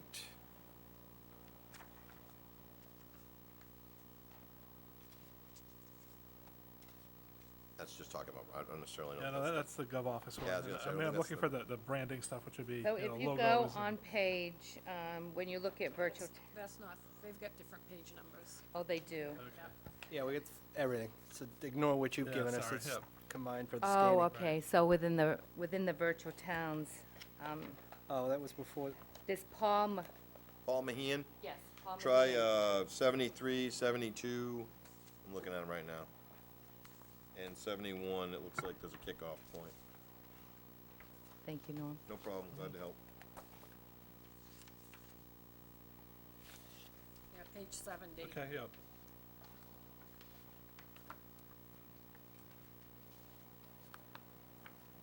So he's done like Colgate, Palmyra, Harvard Health, Pioneer Investments. Other clients include Boston Symphony Orchestra. We Can't get any better than that. Full-on redesign of our current brand, or is this just updating? We don't have a current brand. We don't have a current brand. no, India. that's not true. I've No. I've heard several Look at versions. the bike racks, dude. Yeah. I've heard several versions. Well, as far of as, the I mean, you're branding. not gonna take and no longer have the logo. I mean, this town seal is a town seal. You never do away with a town seal. Since 1628. Right. So And there's been the various idea of it reports is with similar themes, actually. That's what I'm some saying, of when which, somebody looks at it, some and of the it's names have silly as it changed, is, some of you the look at bike businesses rack have and relocated. That resonates with a lot of folks. yes. Right. Well, and the idea of it is really working as far as within the community. You know, I've been here for 4 years, and I was here, well, Lisbon's a bedroom community. Well, look how many people now are coming to Lisbon. Bedroom. You know, look at all of the businesses moving to the area and coming to this community. So again, it's identifying what does Lisbon want to be identified as. You know, Lisbon's known for sports. Lisbon's known for basically all over. We know for our trails, recreation. There's Beaver Park. So there's so many other elements, and I think that that's why you have somebody that can sit down and do some brainstorming with community members and say, okay, what is it that you want to see? And then how can we mesh that in as far as with the website? But your town seal will always remain your town seal. Misrepresentation, when we had the transit discussion, to hear from them that we are a destination to folks with the bus ridership, there is something behind that. Yeah. Right, and speaking of that, there was 155 people that used the bus service during Moxie. Right. So, Oh, just the shuttle? mhm. The shuttle? Good. I'm glad that was tracked. Yeah. That being said, if you had to push me to speak within what we actually set aside for funds, I would be okay with the website to get below the $10,000 threshold with what's there, but I'm not inclined to actually support a motion with including branding where that hasn't been fleshed out enough for me at this point in time. In that regard, if you want to make a recommendation for awarding the website, I might incline, but I'm gonna vote against it on the full package based on what we set aside for funds. But that's, I know I jumped the order. I need a motion and I need a second to be able to go for that. To just get into the discussion phase, 'cause, Yes. I think we're there. So just so we can discuss, I'll make the motion. Yep. I need a second. What's the motion? Motion would be to, The motion do you at feel hand about is the the motion, award Tracy? the website and branding bid to Virtual Town Schools. website and branding bid award. Okay, so it's the entire thing is what? Yes. Yeah. Yes, now I had to go back and read that too. I've seen a lot of dialogue associated with the specifics of the website. I get that, she's answered all my questions. I'm just hung up now with what we set aside with the redirect back to the branding, and I questioned, is that the right discussion at this point in time? I guess the question I have was, does it make sense to build the website without the branding if you're gonna have, you need to have, Town of Lisbon on the top of it, or, does it make sense to try to go back and do the branding afterward, or should we do the two together? Lots of communities, it coincides with one another. I mean, is because it really, your brand can kind of set up the whole design of what your That's what I website was will look thinking, like. Otherwise, you're already locked into a design. So here's where I'm at on this. Understand the value in doing both hand in hand. Absolutely can appreciate it. I'm just a little leery because it jumps over the initial, when we launched this thing and said, hey, let's do this, we got a chance to get a $10,000 grant. our website is woefully inadequate. That's the funds to the side, there wasn't a grant. Yeah, I was Was gonna no say, grant. that was No never a grant. I saw you react. I caught the We're reaction, having Tracy. Yes, there discussions was about funds that. set aside for this. Thank you. So that 10K, I'm using the wrong It was 10 terminology. for one and 5 for the other. Yeah. Right. Then the other one was dropped and then picked back up. Correct? Well, it was 9 for one and 6 for the other. It ended up being 15 total, yeah. It ended up being 15,000 total. But the last discussion that we voted on to be able to get to this point was the 10 grand, which is where the things settled at that point. And That that's, was- that's that where I was- keep living, is back at that 10 grand. And Right. Where are you we're finding the other 5 grand? Or the 6 grand, or however? Well, you the wanna other, slice it? the other one was basically with the savings from the host, the savings from the business directory, the savings from the Constant Contact, and then that, all I needed was a balance of that was, what did we say, was 20, 2,800. 12,200. Yeah. Yeah. Another $2,200. She's saying the $200. savings from, because by adopting the new website and the, not the But- branding, but adopting the new website, we eliminate $2,800 in fees that we're paying out annually. That 2,800 then comes off of the 15K in the ask, so the ask is for 12.2. Right, but Job. the people that are actually following us from the tax basis will say, you haven't saved anything, you reinvested it. Well, exactly. When I'm looking at it, I'm saying, okay, well, haven't- we you haven't talked saved about, a dime, we you talked spent about it 10 elsewhere. for a website, now we're spending 15. So Right. you're following my logic there. you know. That's where I'm coming to. is Not that- minimizing the fact that I understand Right. that these two things go hand in hand, and it makes a whole lot of sense to launch them hand in hand, as our good friend Mark already pointed out. Right. But I'm just not, I want to make sure that makes sense. Okay. I have a motion. Did I have a second? I'll second it for purpose of discussion. Right. Well, I think we were already at the discussion. we're- I just want we- to, yeah, I we wanted to just- revisit before we are clearly at the discussion level. Yeah. Right. Cart, horse. Yes. Yeah. Okay. Any other items, questions, concerns? I just want to say that, with everything that's going on here in Lisbon right now, with all the grants, you've got the new Moxie building that looks beautiful. I just think it might be time for us to get a logo or a brand and add that to everything else that we're doing, because there is a lot going on, and I think that it's time for us to have an identity to go along with that. How are we going to actively engage the public? Because I think it's important. If we are going to rebrand, and maybe I'm talking out of school here because it's not like I've done this every day, but I'm sure we're going to actively solicit the constituents in this town, along with businesses, and get their input to understand. Because this is That we're all would be, vested. yes, the person that would be coming in, there would be public forums and public meetings, and they have exercises that they do. I've been part of those exercises before, so they go through exercises and that, and meet with definitely the folks. They really need to do that exercise in order to come up with Yes. their brand, because, they need to hear from everybody. Right, and it is a community that is really going to develop that. We're going to It will be the spend their community. money. They ought to get an input on it. Yep. So it's It will be the some input on community it. that will come up with it. My money too.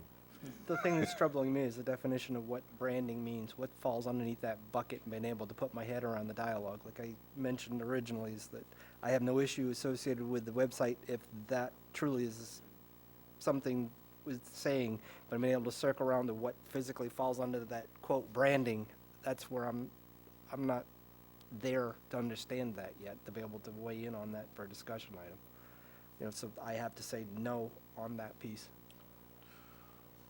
We want to revisit?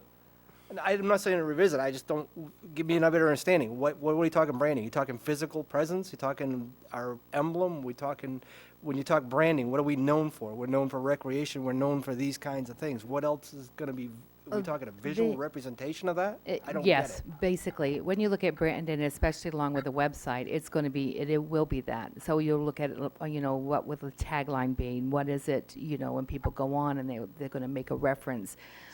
It's the same thing as far as with the state of Maine is known as vacation land. Why is it known as vacation land? So it's building that brand as far as on what is Lisbon wants to represent, and folks out there when they look at that.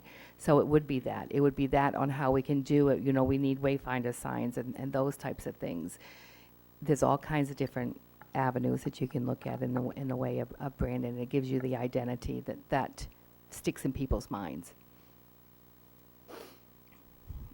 Okay. Any examples of, It's happening here is Lewiston. yeah, Oh, that's the yeah. Growth Council. Yeah. Yeah. I'm sure with branding, you've done some research with some other communities who have rebranded recently, especially with Mr. Meehan or whoever else. And so, did you get a feel for it, or something you can kind of communicate to us here that tells us how they saw an uptick or an improvement? I just want to try to understand Yeah. how this is going to correlate to something on the tail end for the dollars spent.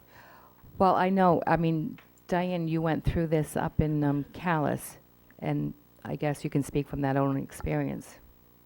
You know, it's like everything that we did, we came up with our brand.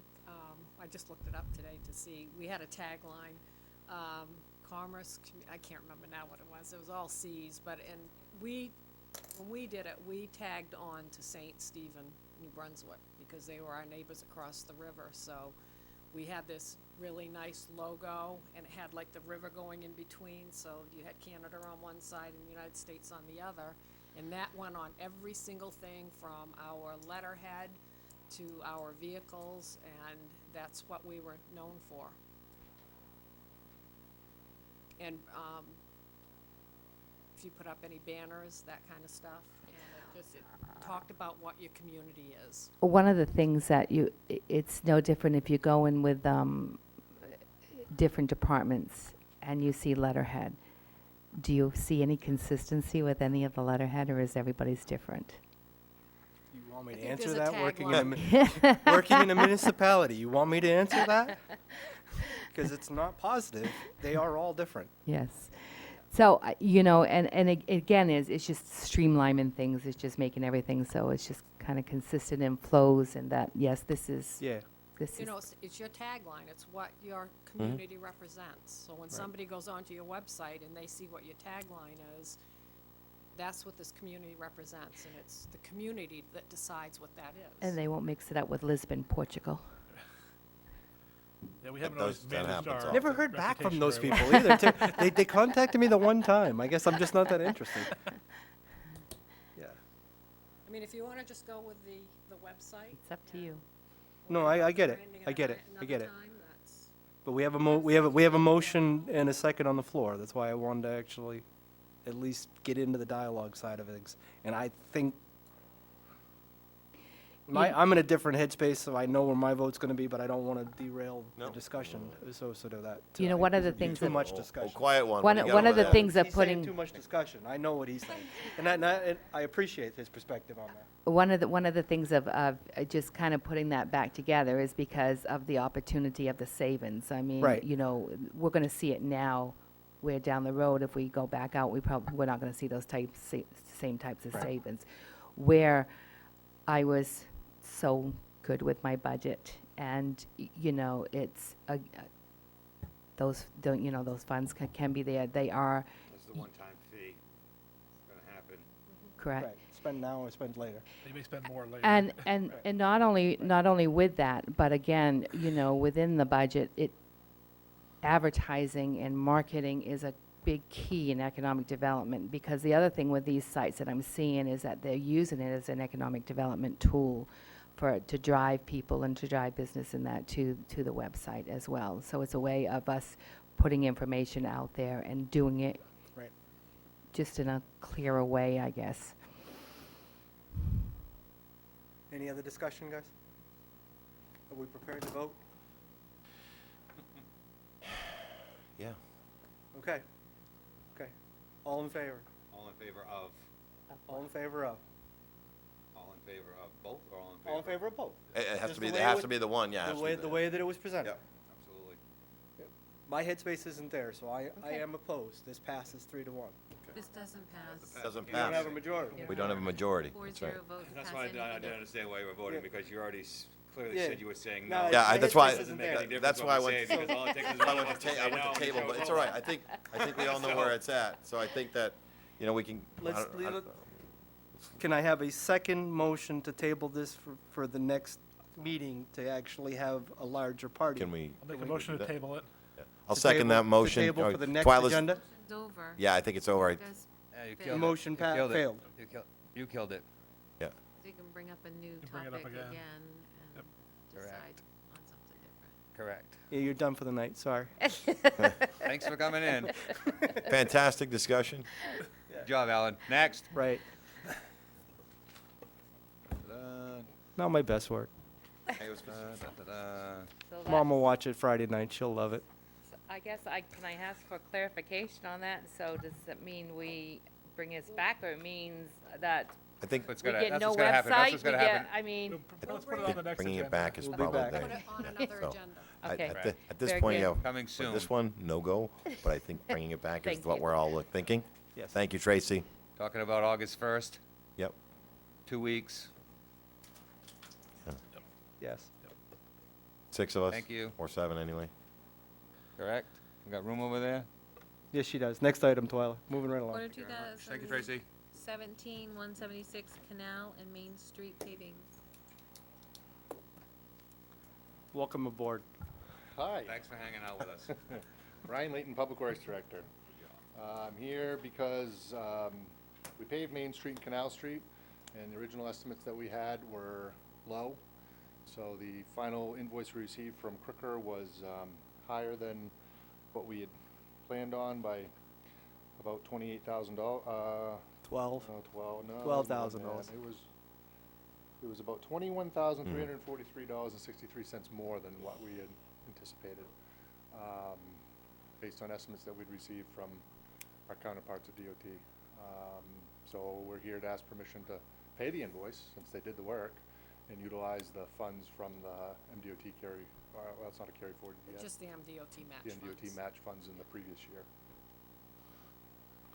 I'm gonna ask That's a question. because, that's because some of them spots were a little thicker. They went in a little thicker than they had originally anticipated. I mean, when DOT estimated, they estimated length and width and didn't really, I don't think had a good feel for Quality of what they're actually the paving. amount of What they ruts were that had dealing to be with. filled, so. Yeah. I think all in all, the end product is something that's obviously much better than what was there and will Oh, last us absolutely. at least until we can reconstruct, but it was at a higher cost than we had discussed originally, so.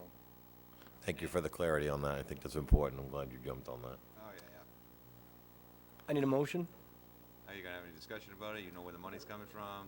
Any of that other stuff? MDOT match. We own the pavement. We gotta pay the bill. So, yeah. I'll make the motion. I need a A second. second. All in favor? 4-0, order passed. Pay 'em. Paving. Next item, Twyla. Order 2017-177, the paving bid award. In your packet was all the information that was sent in the RFP to the various vendors. We received 5 bids. I think the bids were pretty good. I was pretty happy with them. Looking at requesting permission to award paving to Crooker Construction, and for this year, it'll be basically reclaiming roads, paving 2 courses of hot top, and that'll be it. Capitol Avenue would be the only section that we're looking at milling, just a section of it out, and then repaving based on the curb reveal and everything there it didn't seem to make sense to do much more. The road's in fairly good shape in terms of geometry, so by just milling it, resurfacing it, similar to what they just did on Route 9, get some added life out of that and improve that industrial park road, so. Happy to go over any details and answer any questions as far as what's in there. The anticipated list of roads was included as part of the RFP. The only addition to that, most likely based on the pricing, was I was gonna add this section of Key Road that's in Lisbon. Last year, Bowden paved their section, and they contacted us after we'd already obligated where we were gonna pave last year, so we weren't able to tag onto them then. If you go look on Google Earth right now, it's apparent, and after driving it, that's one of the areas we're out patching on a regular basis. It's only a short 500-foot section, but. Does everybody know where Key Road is? Vaguely. Off from Store Road over by the Fish and Game, Okay. Right. and just down the street from the Sabatis Disc Golf area, so Mm. it's That's what I thought. literally a 500-foot section that we're looking to just reclaim and pave. I think will fit within what we have for available funds, based on the prices that we got from Crooker. That was about $10 a ton cheaper on some of the stuff than I anticipated, so So, How is Crooker's pricing this year versus last? lower. That's what I thought. That's what I remembered. any chance that we could see an uptick the same way we did with the canal? I'm just gonna ask a question, because I know that's somebody's gonna ask that from home right now, sitting there. I mean, obviously, there's a chance that it could run over a little bit, but nothing as drastic.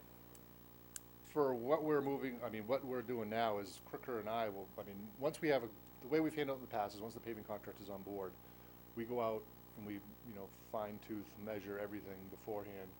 And so we're on the same page. You'll actually Right. send me back a proposal for each of the individual roads, so we get an, that way my estimates, Makes sense. corresponds with what. For he's what's actually thinks set it's gonna aside for the funding and everything else. And then we'll stop, we won't do a section if it ends up that, it looks like something, we missed something and Right. it's gonna overrun. Needs a little bit more, and you come back and say, hey, this is gonna require.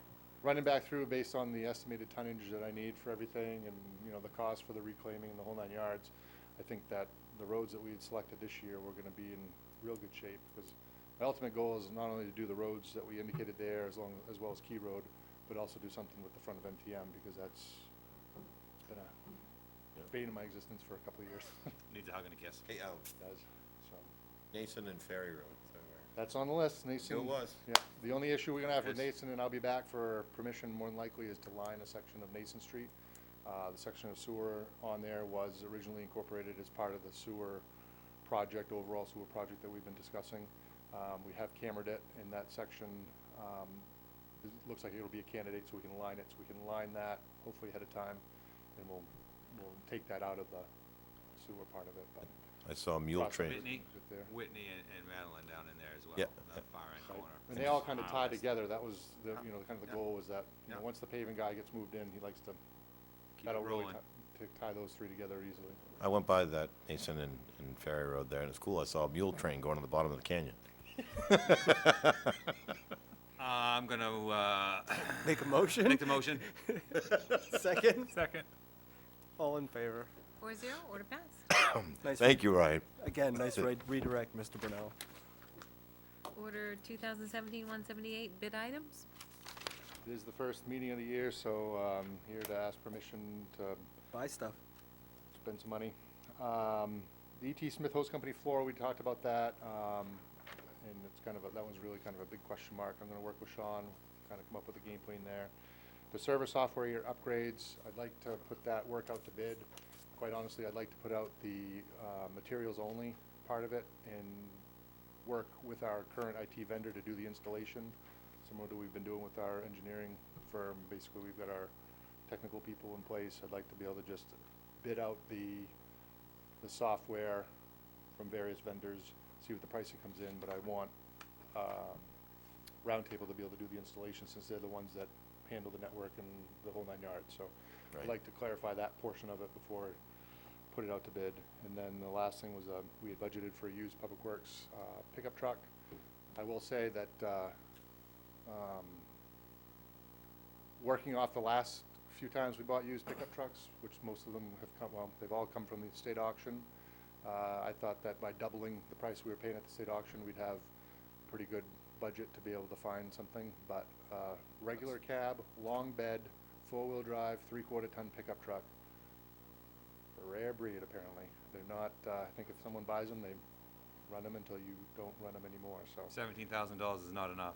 It's not looking like that, and we budgeted 15 for Public Works, so I'd like to, there is an auction coming up at the state in the beginning of August. I'd like to at least flush through that scenario, and then we may have to regroup on this. Where equipment. the shortage is coming from. Can you, Pardon. did the sewer department sell? Was it the sewer department or? The sewer department was initially selling the truck that we've got, well, selling, to the rec department. Because the rec Correct. department was in need of replacement of a truck. They're not, I mean, currently they're not, year-round, I guess. I mean, they are and they aren't. But it was a good Yard truck. decent truck for them, and it's more than a yard truck. The one that we're looking to get rid of at the sewer department is, Yeah. I mean, it's one that we've had, we bought it. Mark's got a big yard. We bought it. What's up with that money? I don't wanna stir you off into another direction, but It's my understanding that the money that we receive from that would be going back into the revenue lines at the sewer department, Right, like when we which is what we salvage talked and about. all that stuff. Yeah. But at this point, like I said, I'd like to exhaust the auction. It's not looking very good based on the list now, but I'd like to come back maybe middle of August. I may have to come back and ask to spend more money if we're gonna replace the truck. 15,000 may not be enough. I've got a couple local dealers looking for us as well, and we haven't had much luck. So when you do come back, you'll have an idea of where you're gonna cut from your existing budget to make it work. Something like that. Okay. Any discussion? Yes. Do we have the flexibility with this current bid award for provider to do the IT work under the current contract? So if We'd he have to just pay does, we'd have to pay their labor rates. yeah, but that is not exhausted at year end or anything, so we could work with the existing vendor. That's still in effect? How long is that I believe contract? our contract is still in, I honestly don't know when it expires. I'd have to look at that part of it. That would be my assuming that would it's be just- only thought with your scenario associated with that. Well, and I'll be honest, I didn't have any intentions unless asked Right. to put Send that it back service up. back out to bid. I just assumed we would renew our existing contract with them, but I that's, don't see any reason not to, just make sure that that bid is still in, I see what you're saying, yep. that's still in effect, so we don't have any issue there. That said, I'll entertain a motion. I'll make the motion. Second. All in favor? Order passed, 4-0. Next item. Order 2017-179 natural gas service to the library and fire station upgrade. Should have just put me at the front. We're gonna wrap through this. I got 4. Thank you, sir. And our colors, so it's easier to see. I don't know what was in the packets, but we finally received, I guess, as much as a definitive approach from Unitil as we've got at this point, in terms of they can provide the library and the fire station natural gas service based on the commitments they have already from private whatevers to, if the town can dig the trench in Union Street and Main Street, and then the service lines down to the library and then down to the fire station. And when they say provide the trench, they also mean the restoration of the trench as well. So that would be Dig and fill. us digging, Backfilling, tar. paving, the whole 9 yards. That might impact that Union Street project. Not In the latest email we got, sounded like that, they're 3 to 6 week, notice. It sounds like we could most likely be ready to transition by this winter. It's a double, there's multiple things here. My estimate, and I suspect it might be high, is about $6,500 worth of effort for us. And then on top of that, we've got conversion costs at the library To and the receive. fire station to go to natural gas, which I brought those as well, just in case. Which was $18,000 at the fire station and 57, 56 58. at the library. So, 5,600. 5,600, yeah, sorry. So at this point, Unitil's looking for us to make some sort of a commitment if we're willing to proceed with the town contributing to this project. They're looking for that kind of commitment.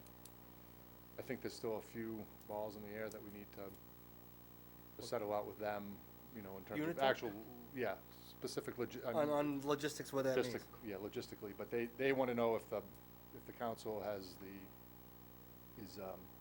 On board. open to this. In favor of? On bo- We're not gonna spend 23,000 and not finish the job.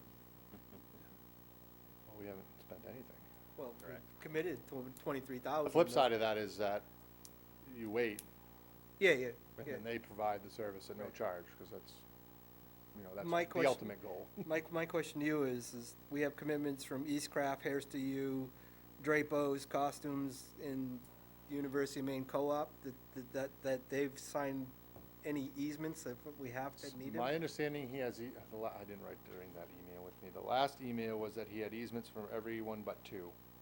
And one of them was owned by, well, I don't want to say any names, but I can't remember the exact addresses.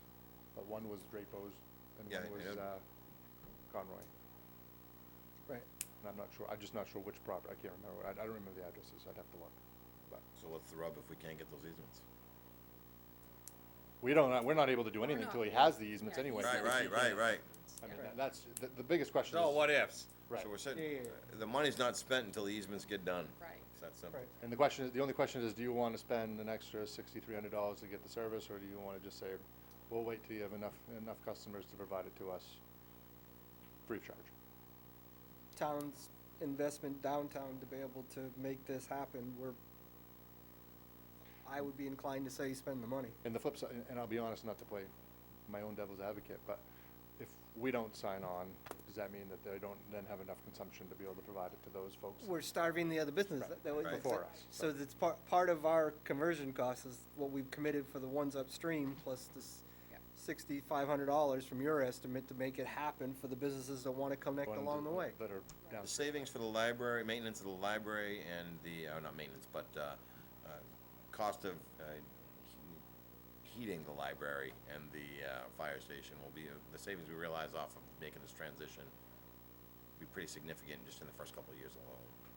I haven't done the oil to gas, I mean, we're all converting for a reason, so. Yeah. It depends as if the season that oil's high, it's not coming not off a- now. It's not coming off a high year, but Yeah. next year it could change, so. Yeah, things can it- change. The commodities market, if you figure that out, the rules will change. Well, there's gonna be the issue with Main Street too. If we wait too long, the state reconstructs it, and then they're gonna say it's gonna be 5 years until you can dig a trench through here. So There's another Get it business, before the there's another moratorium? business just Right. beyond. we don't know how long that'll take. Potentially step I up like as the well. way he thinks. Right. Yeah. You know, if you get blocked there, it's 5 years before you Right. can do anything. One of the things that we will have to do is get easements from the sausage kitchen, because You're going it'll require the town to dig on their property. And basically, the sausage kitchen would end up with a service for free, basically, based on all the efforts that are being made for them, downstream of them, they just get Yeah, the yeah, benefit right. of it. Yeah. Right. But that's the easiest direction for, I mean, they originally talked about going all the way down between the library and the fire station, and we talked them out of that, just based on the logistics of getting Based on the fact that beyond there's the a fire building in the station. middle of Well, that. everything else that's in, Yeah. the hill, the whole 9 yards. And Yeah, this- those little this things. provides them sausage kitchen service right away, and it's right at the end where the boiler is for the Right. fire departments. Any other questions, Ryan? I need a motion. I'll make the motion. Second. All in favor? Order passed 4-0. Thank you. Thank you. Thank you. Next item. Order 2017-180, request to go out to bid for 2018 Ford SUV Cruisers. Thanks for hanging around, Mark. Not a problem, not a problem. Good evening, Mark Hagan, Chief of Police. So, the first thing I'm up here for this evening, my first request, is to request permission to open, to go to bid for 2 new Ford Interceptor SUVs. With that being said, I thought there's a piece that we should talk about, which is there's 2 notable changes in this year's request, which one would be the cruiser color, and the second would be the design. And I'll just give you some of the history behind that. I know it's late, but I think you should know it. So I was approached repeatedly when I first came on here in Lisbon about changing the design and changing the color. And my answer to everybody was, I got other issues that I want to focus on, but if the officers are interested enough in this, I put it back on them and said, you all talk about it, you come up with a design, you come up with colors you're looking for, and then come back to me with it.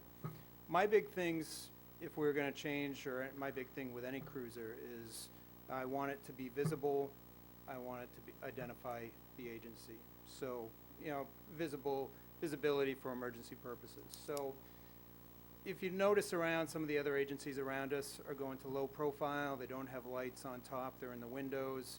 Some of them are going to decals that you can't really see at daytime, but they show up at night.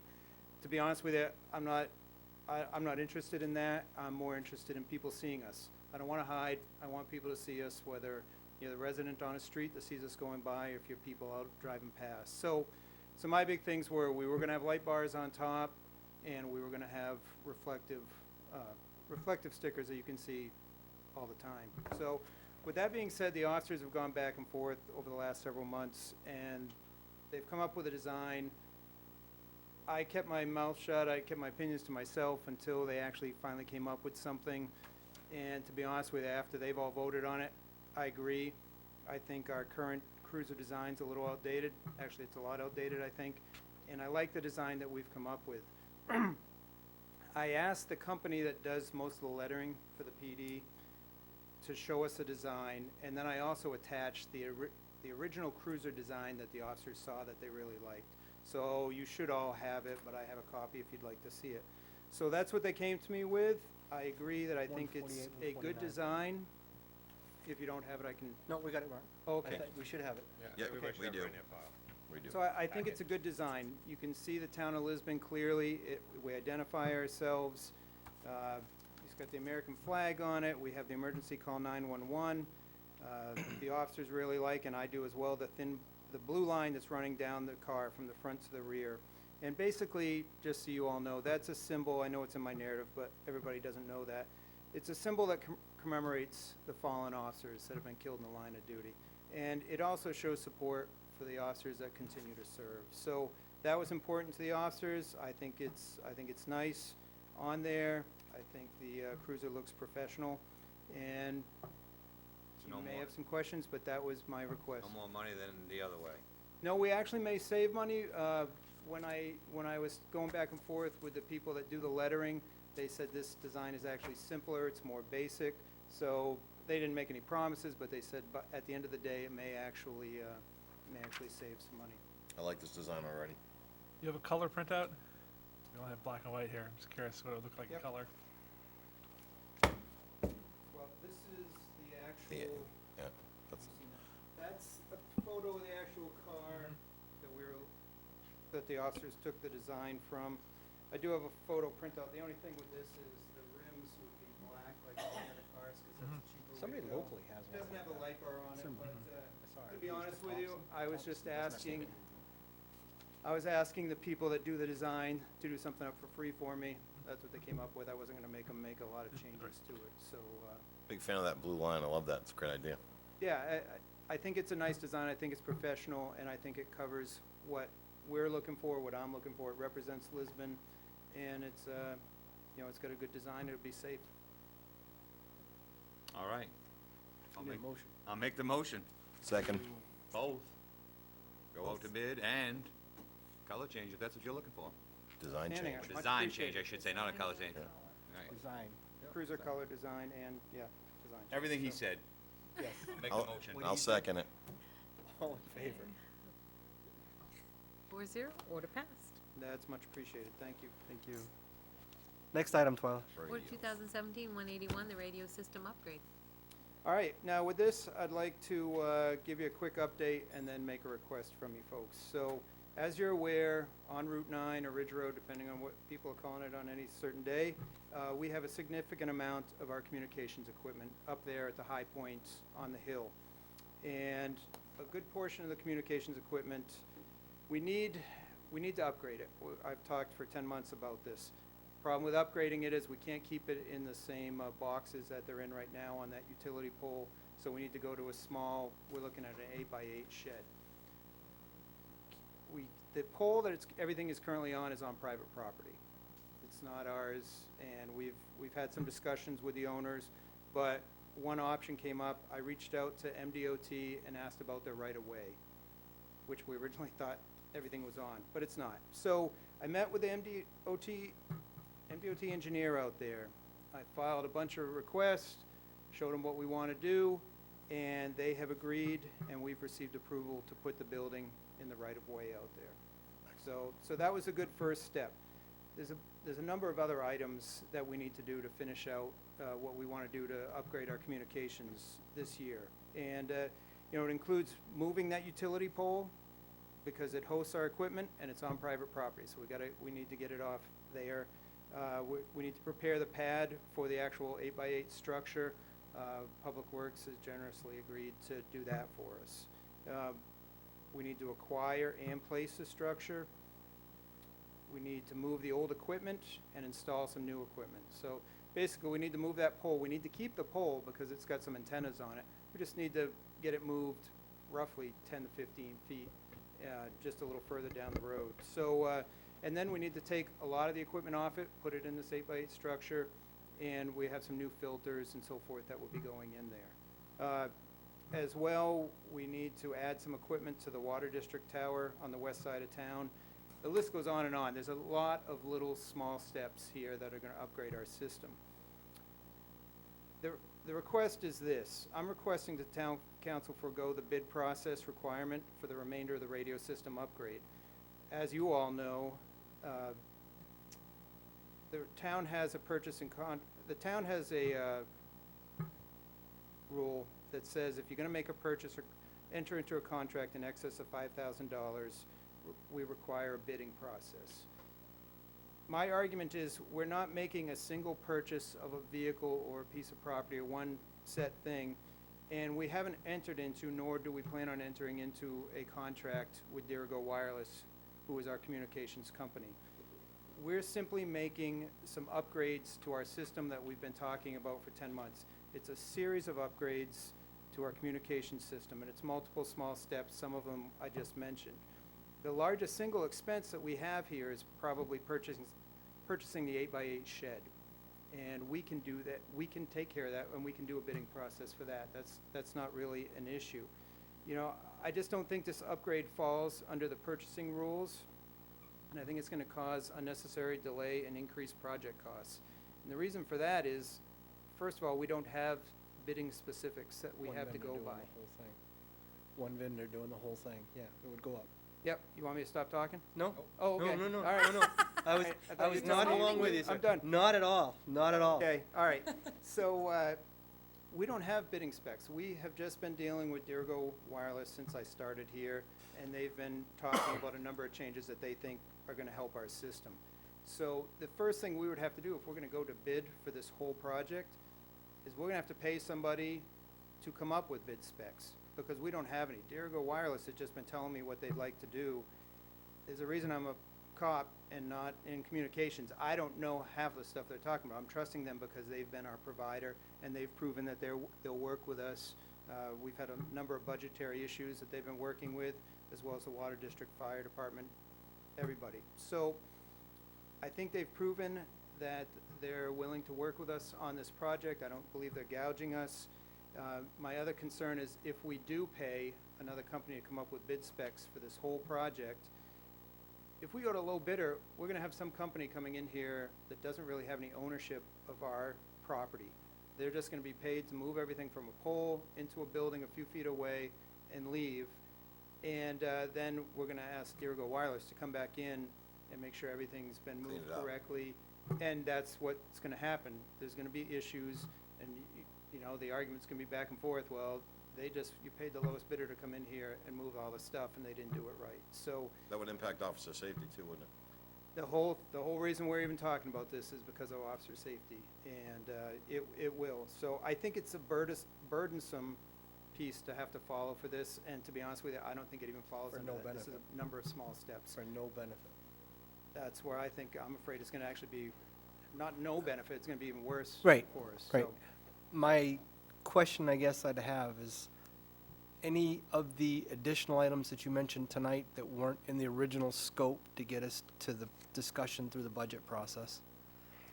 I know we talked about the upgrades and we added an additional component. Can you still do what you need within the amount that we allotted?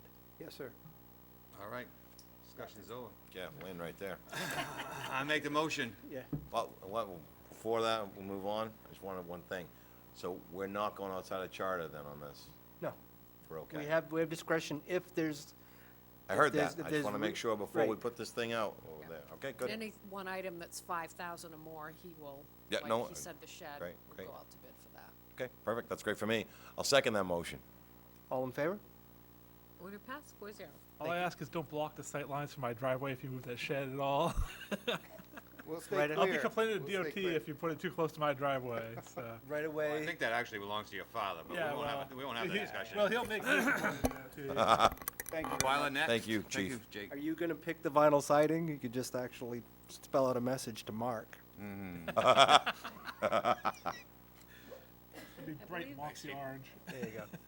I believe the next one is Order 2017-183, increase in state funding for education. The school committee met yesterday to vote on this, and really what you have to do right now is just state that you will follow the law in regards to the additional school subsidy. And what that means is 50% of any subsidy that the school gets for this fiscal year, we have to apply to lower the taxes. And as you know, and we've heard through the budget process, the school did say that if they received any additional subsidy, they wanted to use 100% of it to lower the taxes. But unfortunately, the way the law came out last week, they're not able to use all 100%, so unless we had a vote during the referendum to allow us to do that. That which we exception, didn't. yeah. We didn't have that exception, so the other 50% has to go into their undesignated fund balance, and they'll use that for next year too. Start to build their budget. Right. But And they- I've been. They're gonna benefit taxes, it's just gonna be over 2 years. Oh, no, I Yeah. completely get that, what Yeah. you're saying. When I say start to build their budget, when I say that'll be Yeah, a yeah, budget, yeah. that'll be part of their budget line. Right. And I think it's important to state too there that they were willing to go all in and put that entire amount back in Right. to give the citizens of this town tax relief, but the law states that they could not, but, they're still gonna look at doing it next year, so. So it's looking like it's gonna be approximately 200,000 that we'll be able to use when we do the commitment. I'm not sure, it'll be at least that, I don't Yep. know. There's a couple of questions, the way, the ED 279 is, and I've got Dan Stockford working on it, because not only did they increase the state share, they lowered our local contribution by about $52,995. So you've got the increase on the state side and the decrease on the local side. But I don't know if we can use any of that because the law doesn't say you can, so we're trying to get an opinion on that. If not, it's just gonna go into next year. It'll go, we'll have committed more than we needed to, but So I just don't know. preliminarily, that takes us from 550 to 350 potentially? Yep. That's what I remembered of the school budget too. Yep. Yep. Yep. That's a good thing. I mean, I know they were not happy with their end product either, but it was the best at that point in time. This is gonna make my other business communications so easy, my committee reports. Then I need a motion, sir. I'll make the motion. I need a second, I'll second. which is we're following state law. That's the Yes. motion. Period. All in favor? 4-0, order passed. Next item, Twyla. Order 2017-184, the request to go out to bid for the mobile roller shelving system. This is the shelving system in the vault that we had talked about during the budget, and we're ready to put that out to bid and see how long it will take to get it done and at what cost. Any other questions, Twyla, that didn't come out during the budget? So that was pretty clear. Make the motion. Second? All in favor? Who seconded it? Mr. Albert.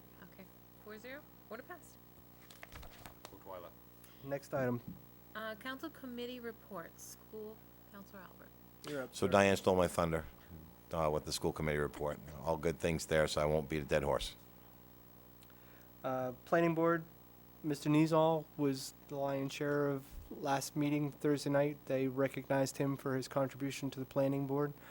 We did the second part of it. I was glad to see that he actually made it here because I know he was a reluctant victim to go to the first one, so a second public Was very appearance. reluctant and Yeah. for the second one too, but still showed up. Yes, so I appreciate that, and again, we thank him for his service to the planning board for decades, decades.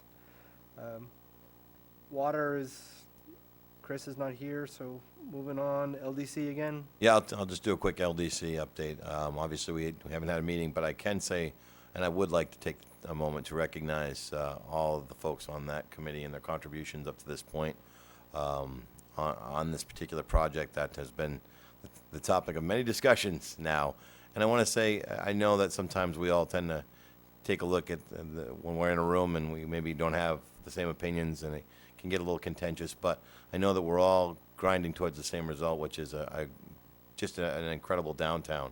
So I know that we're passionate, and that gets me excited. I know sometimes it's hard to get on board with everybody's viewpoints, but the passion that comes out in those meetings, then in the emails and the other communications, I can't say thanks enough to all the people who put in the countless man-hours on this. And I know we're at the end, and I know the handoff is here, but every one of you should be recognized because I know you have day jobs and you have families, and you still grind this stuff out in emails and calls and face-to-faces with countless people. So thank you very much. And as far as Dawn's request earlier in this session about direction for the LDC, I think that's ideal. to continue with the LDC, and we find a way to look ahead what the future holds and how the LDC is going to help shape the next project. Thank you. Conservation or library, sir? Nothing to report on the Conservation Commission. The library, they're doing very well with their new, the Mills system. It's the new interlibrary loan system. They've got a whole bunch of books coming in from other libraries, going out from our library to other towns. And they've really had a lot of success with the website, where you can now go right online and order books through there rather than have to go in person to the library and try to, ask them to check for a book for you. So you can just register online and it'll ship right to the library within a couple days, and go down there and pick it up. And they've really got a lot of big volume, more than they expected. So it's really been successful. And moving on, nothing from county, so we're good on that, sir. Town managers. I just have one thing. I just am sad that I'm not gonna be able to miss, that I'm gonna be able to miss that, ribbon hopping tomorrow night. Unfortunately, I'm heading out of town tomorrow and won't be back until Friday, so, I wish everybody well downtown, and I know that Tracy's working with, a lot of businesses too, that we will be doing something later on as they are ready. Some of them are not ready, but, we'll be doing some. But I hope, that there's a good turnout. There's a lot of nice things going on downtown. I mean, we have pretty much a full downtown, and you don't see many places in the state of Maine that have full downtowns. And then to get the grants and doing the infrastructure work that we're doing, the facade work, and the development and redevelopment, it's amazing what's happening here in Lisbon. So I wish them the best tomorrow on their ribbon hopping, but I'm sorry that I'm gonna miss it. That's all I have. Enjoy your time off. Thank you. Well, I'm gonna be working. I know. It's gonna be. Okay, you're working vacation. Department head written reports, they're all here, you guys have read them, do you have any questions? No. Leads us to the mass gathering ordinance. Do you, You wanna, that's just a discussion. it's just a discussion. It was quite a long time, probably over a year ago, Yeah. when council charged me to work on a mass gathering ordinance, and I worked with Tracy on one, and we came up with one, which is in your packet, and that's been to Dan Stockford. And now, I guess, it's at the stages where if council wants to, maybe we ought to have a workshop on it, probably, because Makes sense. the other thing that Dan hasn't done yet, but I've asked him to do, is to look at our itinerant vendor ordinance and try to work on some of the issues that we've experienced lately, and see if we can get it, if we can wrap it into this, or if it still needs to be in the itinerant vendor. We do have some issues with that, so, and some things just aren't completely clear. There's a lot of gray areas, but if we're gonna do a mass gathering, it makes sense to look at the itinerant vendor right along with it. No, I agree, and, when we looked at And it's this pretty restrictive, I think, this ordinance. last It covers winter, it. wasn't it? Then we would hope it didn't come before the springtime frame for a variety of reasons. But, one of the other things that we were talking about there is Beaver Park and marketing is the fact that not being able to have any retail or for sale merchandise in the property, that might want to be tied in as well too, because I don't know, maybe it's just me. I think it's the perfect place to hold a wedding if you actually do it, but to be able to say that you can't bring in a caterer and you can't bring in somebody to actually have a mass gathering, it just seems counterproductive.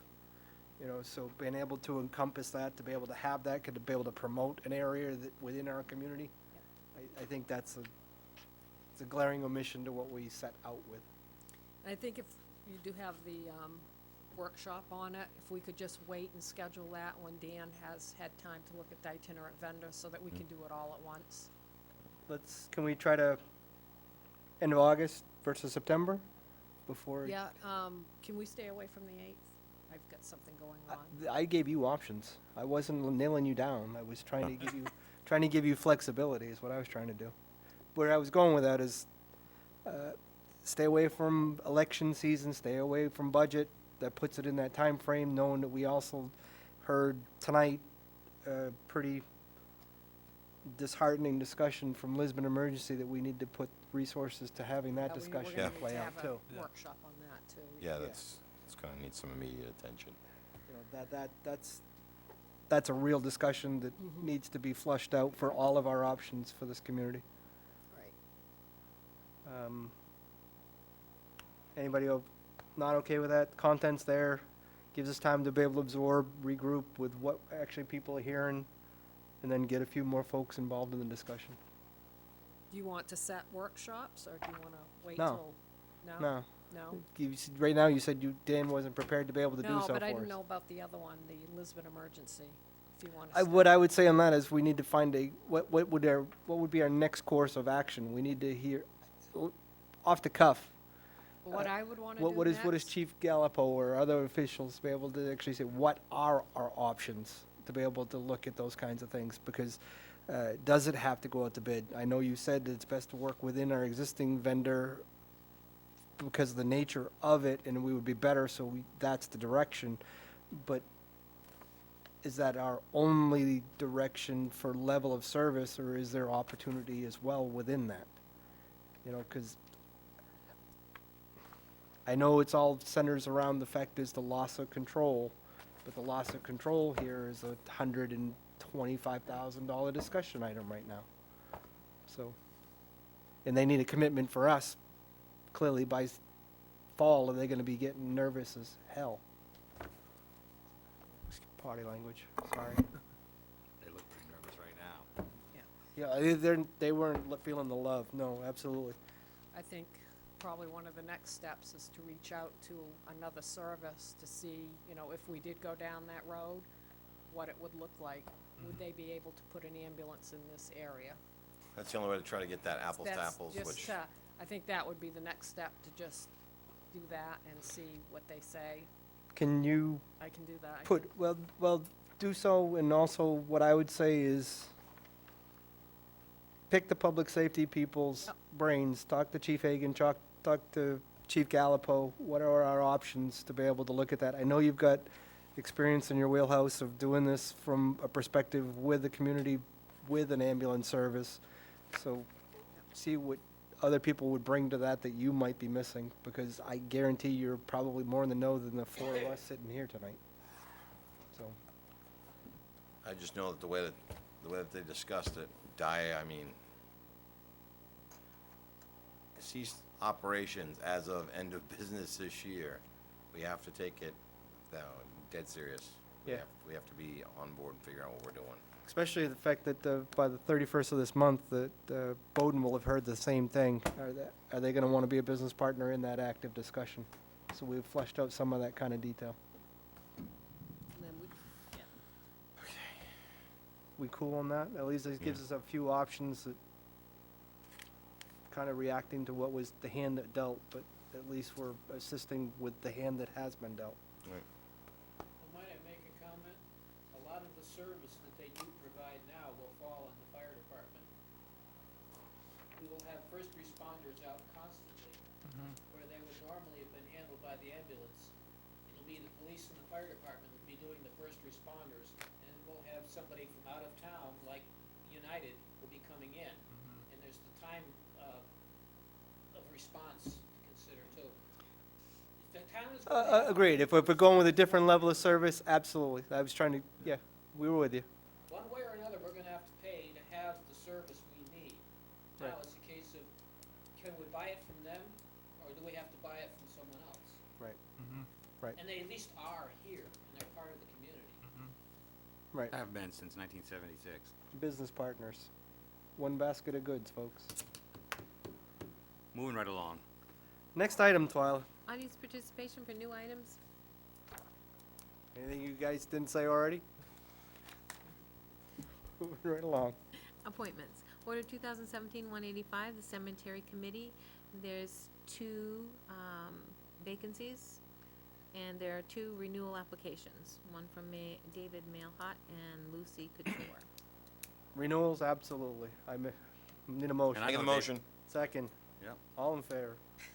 4-0. David's a good guy. He's in Massachusetts. Just watched a baseball game tonight, just so you know. I know him. Married my grandmother. Council Communications? I got one. All right. Just came in the mail with our packet. There's no Warren Mill anymore, so we lost the designation status for Maine Historic Preservation Committee. Shouldn't be a shocker, but the question becomes, is if we want to appeal this decision, one of us can present ourselves in Bangor at their meeting date. No, thank you. There's no mill. We're good with this, Isn't that correct? crazy? Yeah. Yeah, Okay. I think, I I think, just- I'm not going to Bangor, stop trying to get me to go. I don't, next, Brownfield is what I'm thinking, so stay away from this. Historic Brownfield. No. Okay, that's the only one I had.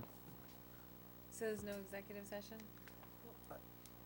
Well, council communication, oh, that's it. That was it. That was it. Motion to, Turn, motion, Second. all in favor. Thank you all. thank you. Turn in your binders. Do you want some back? Just leaving it right here. My 16-hour day. My lovely trash truck gets me up early on Tuesdays. Did you get up like you said? Oh, no, I was sleeping right up till it comes roaring by at 5:30. The mic on the binder. I slept in 15-minute increments last night. I couldn't sleep for the life of me. It was like a cat that ate too much gunpowder. There was no way that was happening. Oh, I couldn't, man. oh my God. That's right. I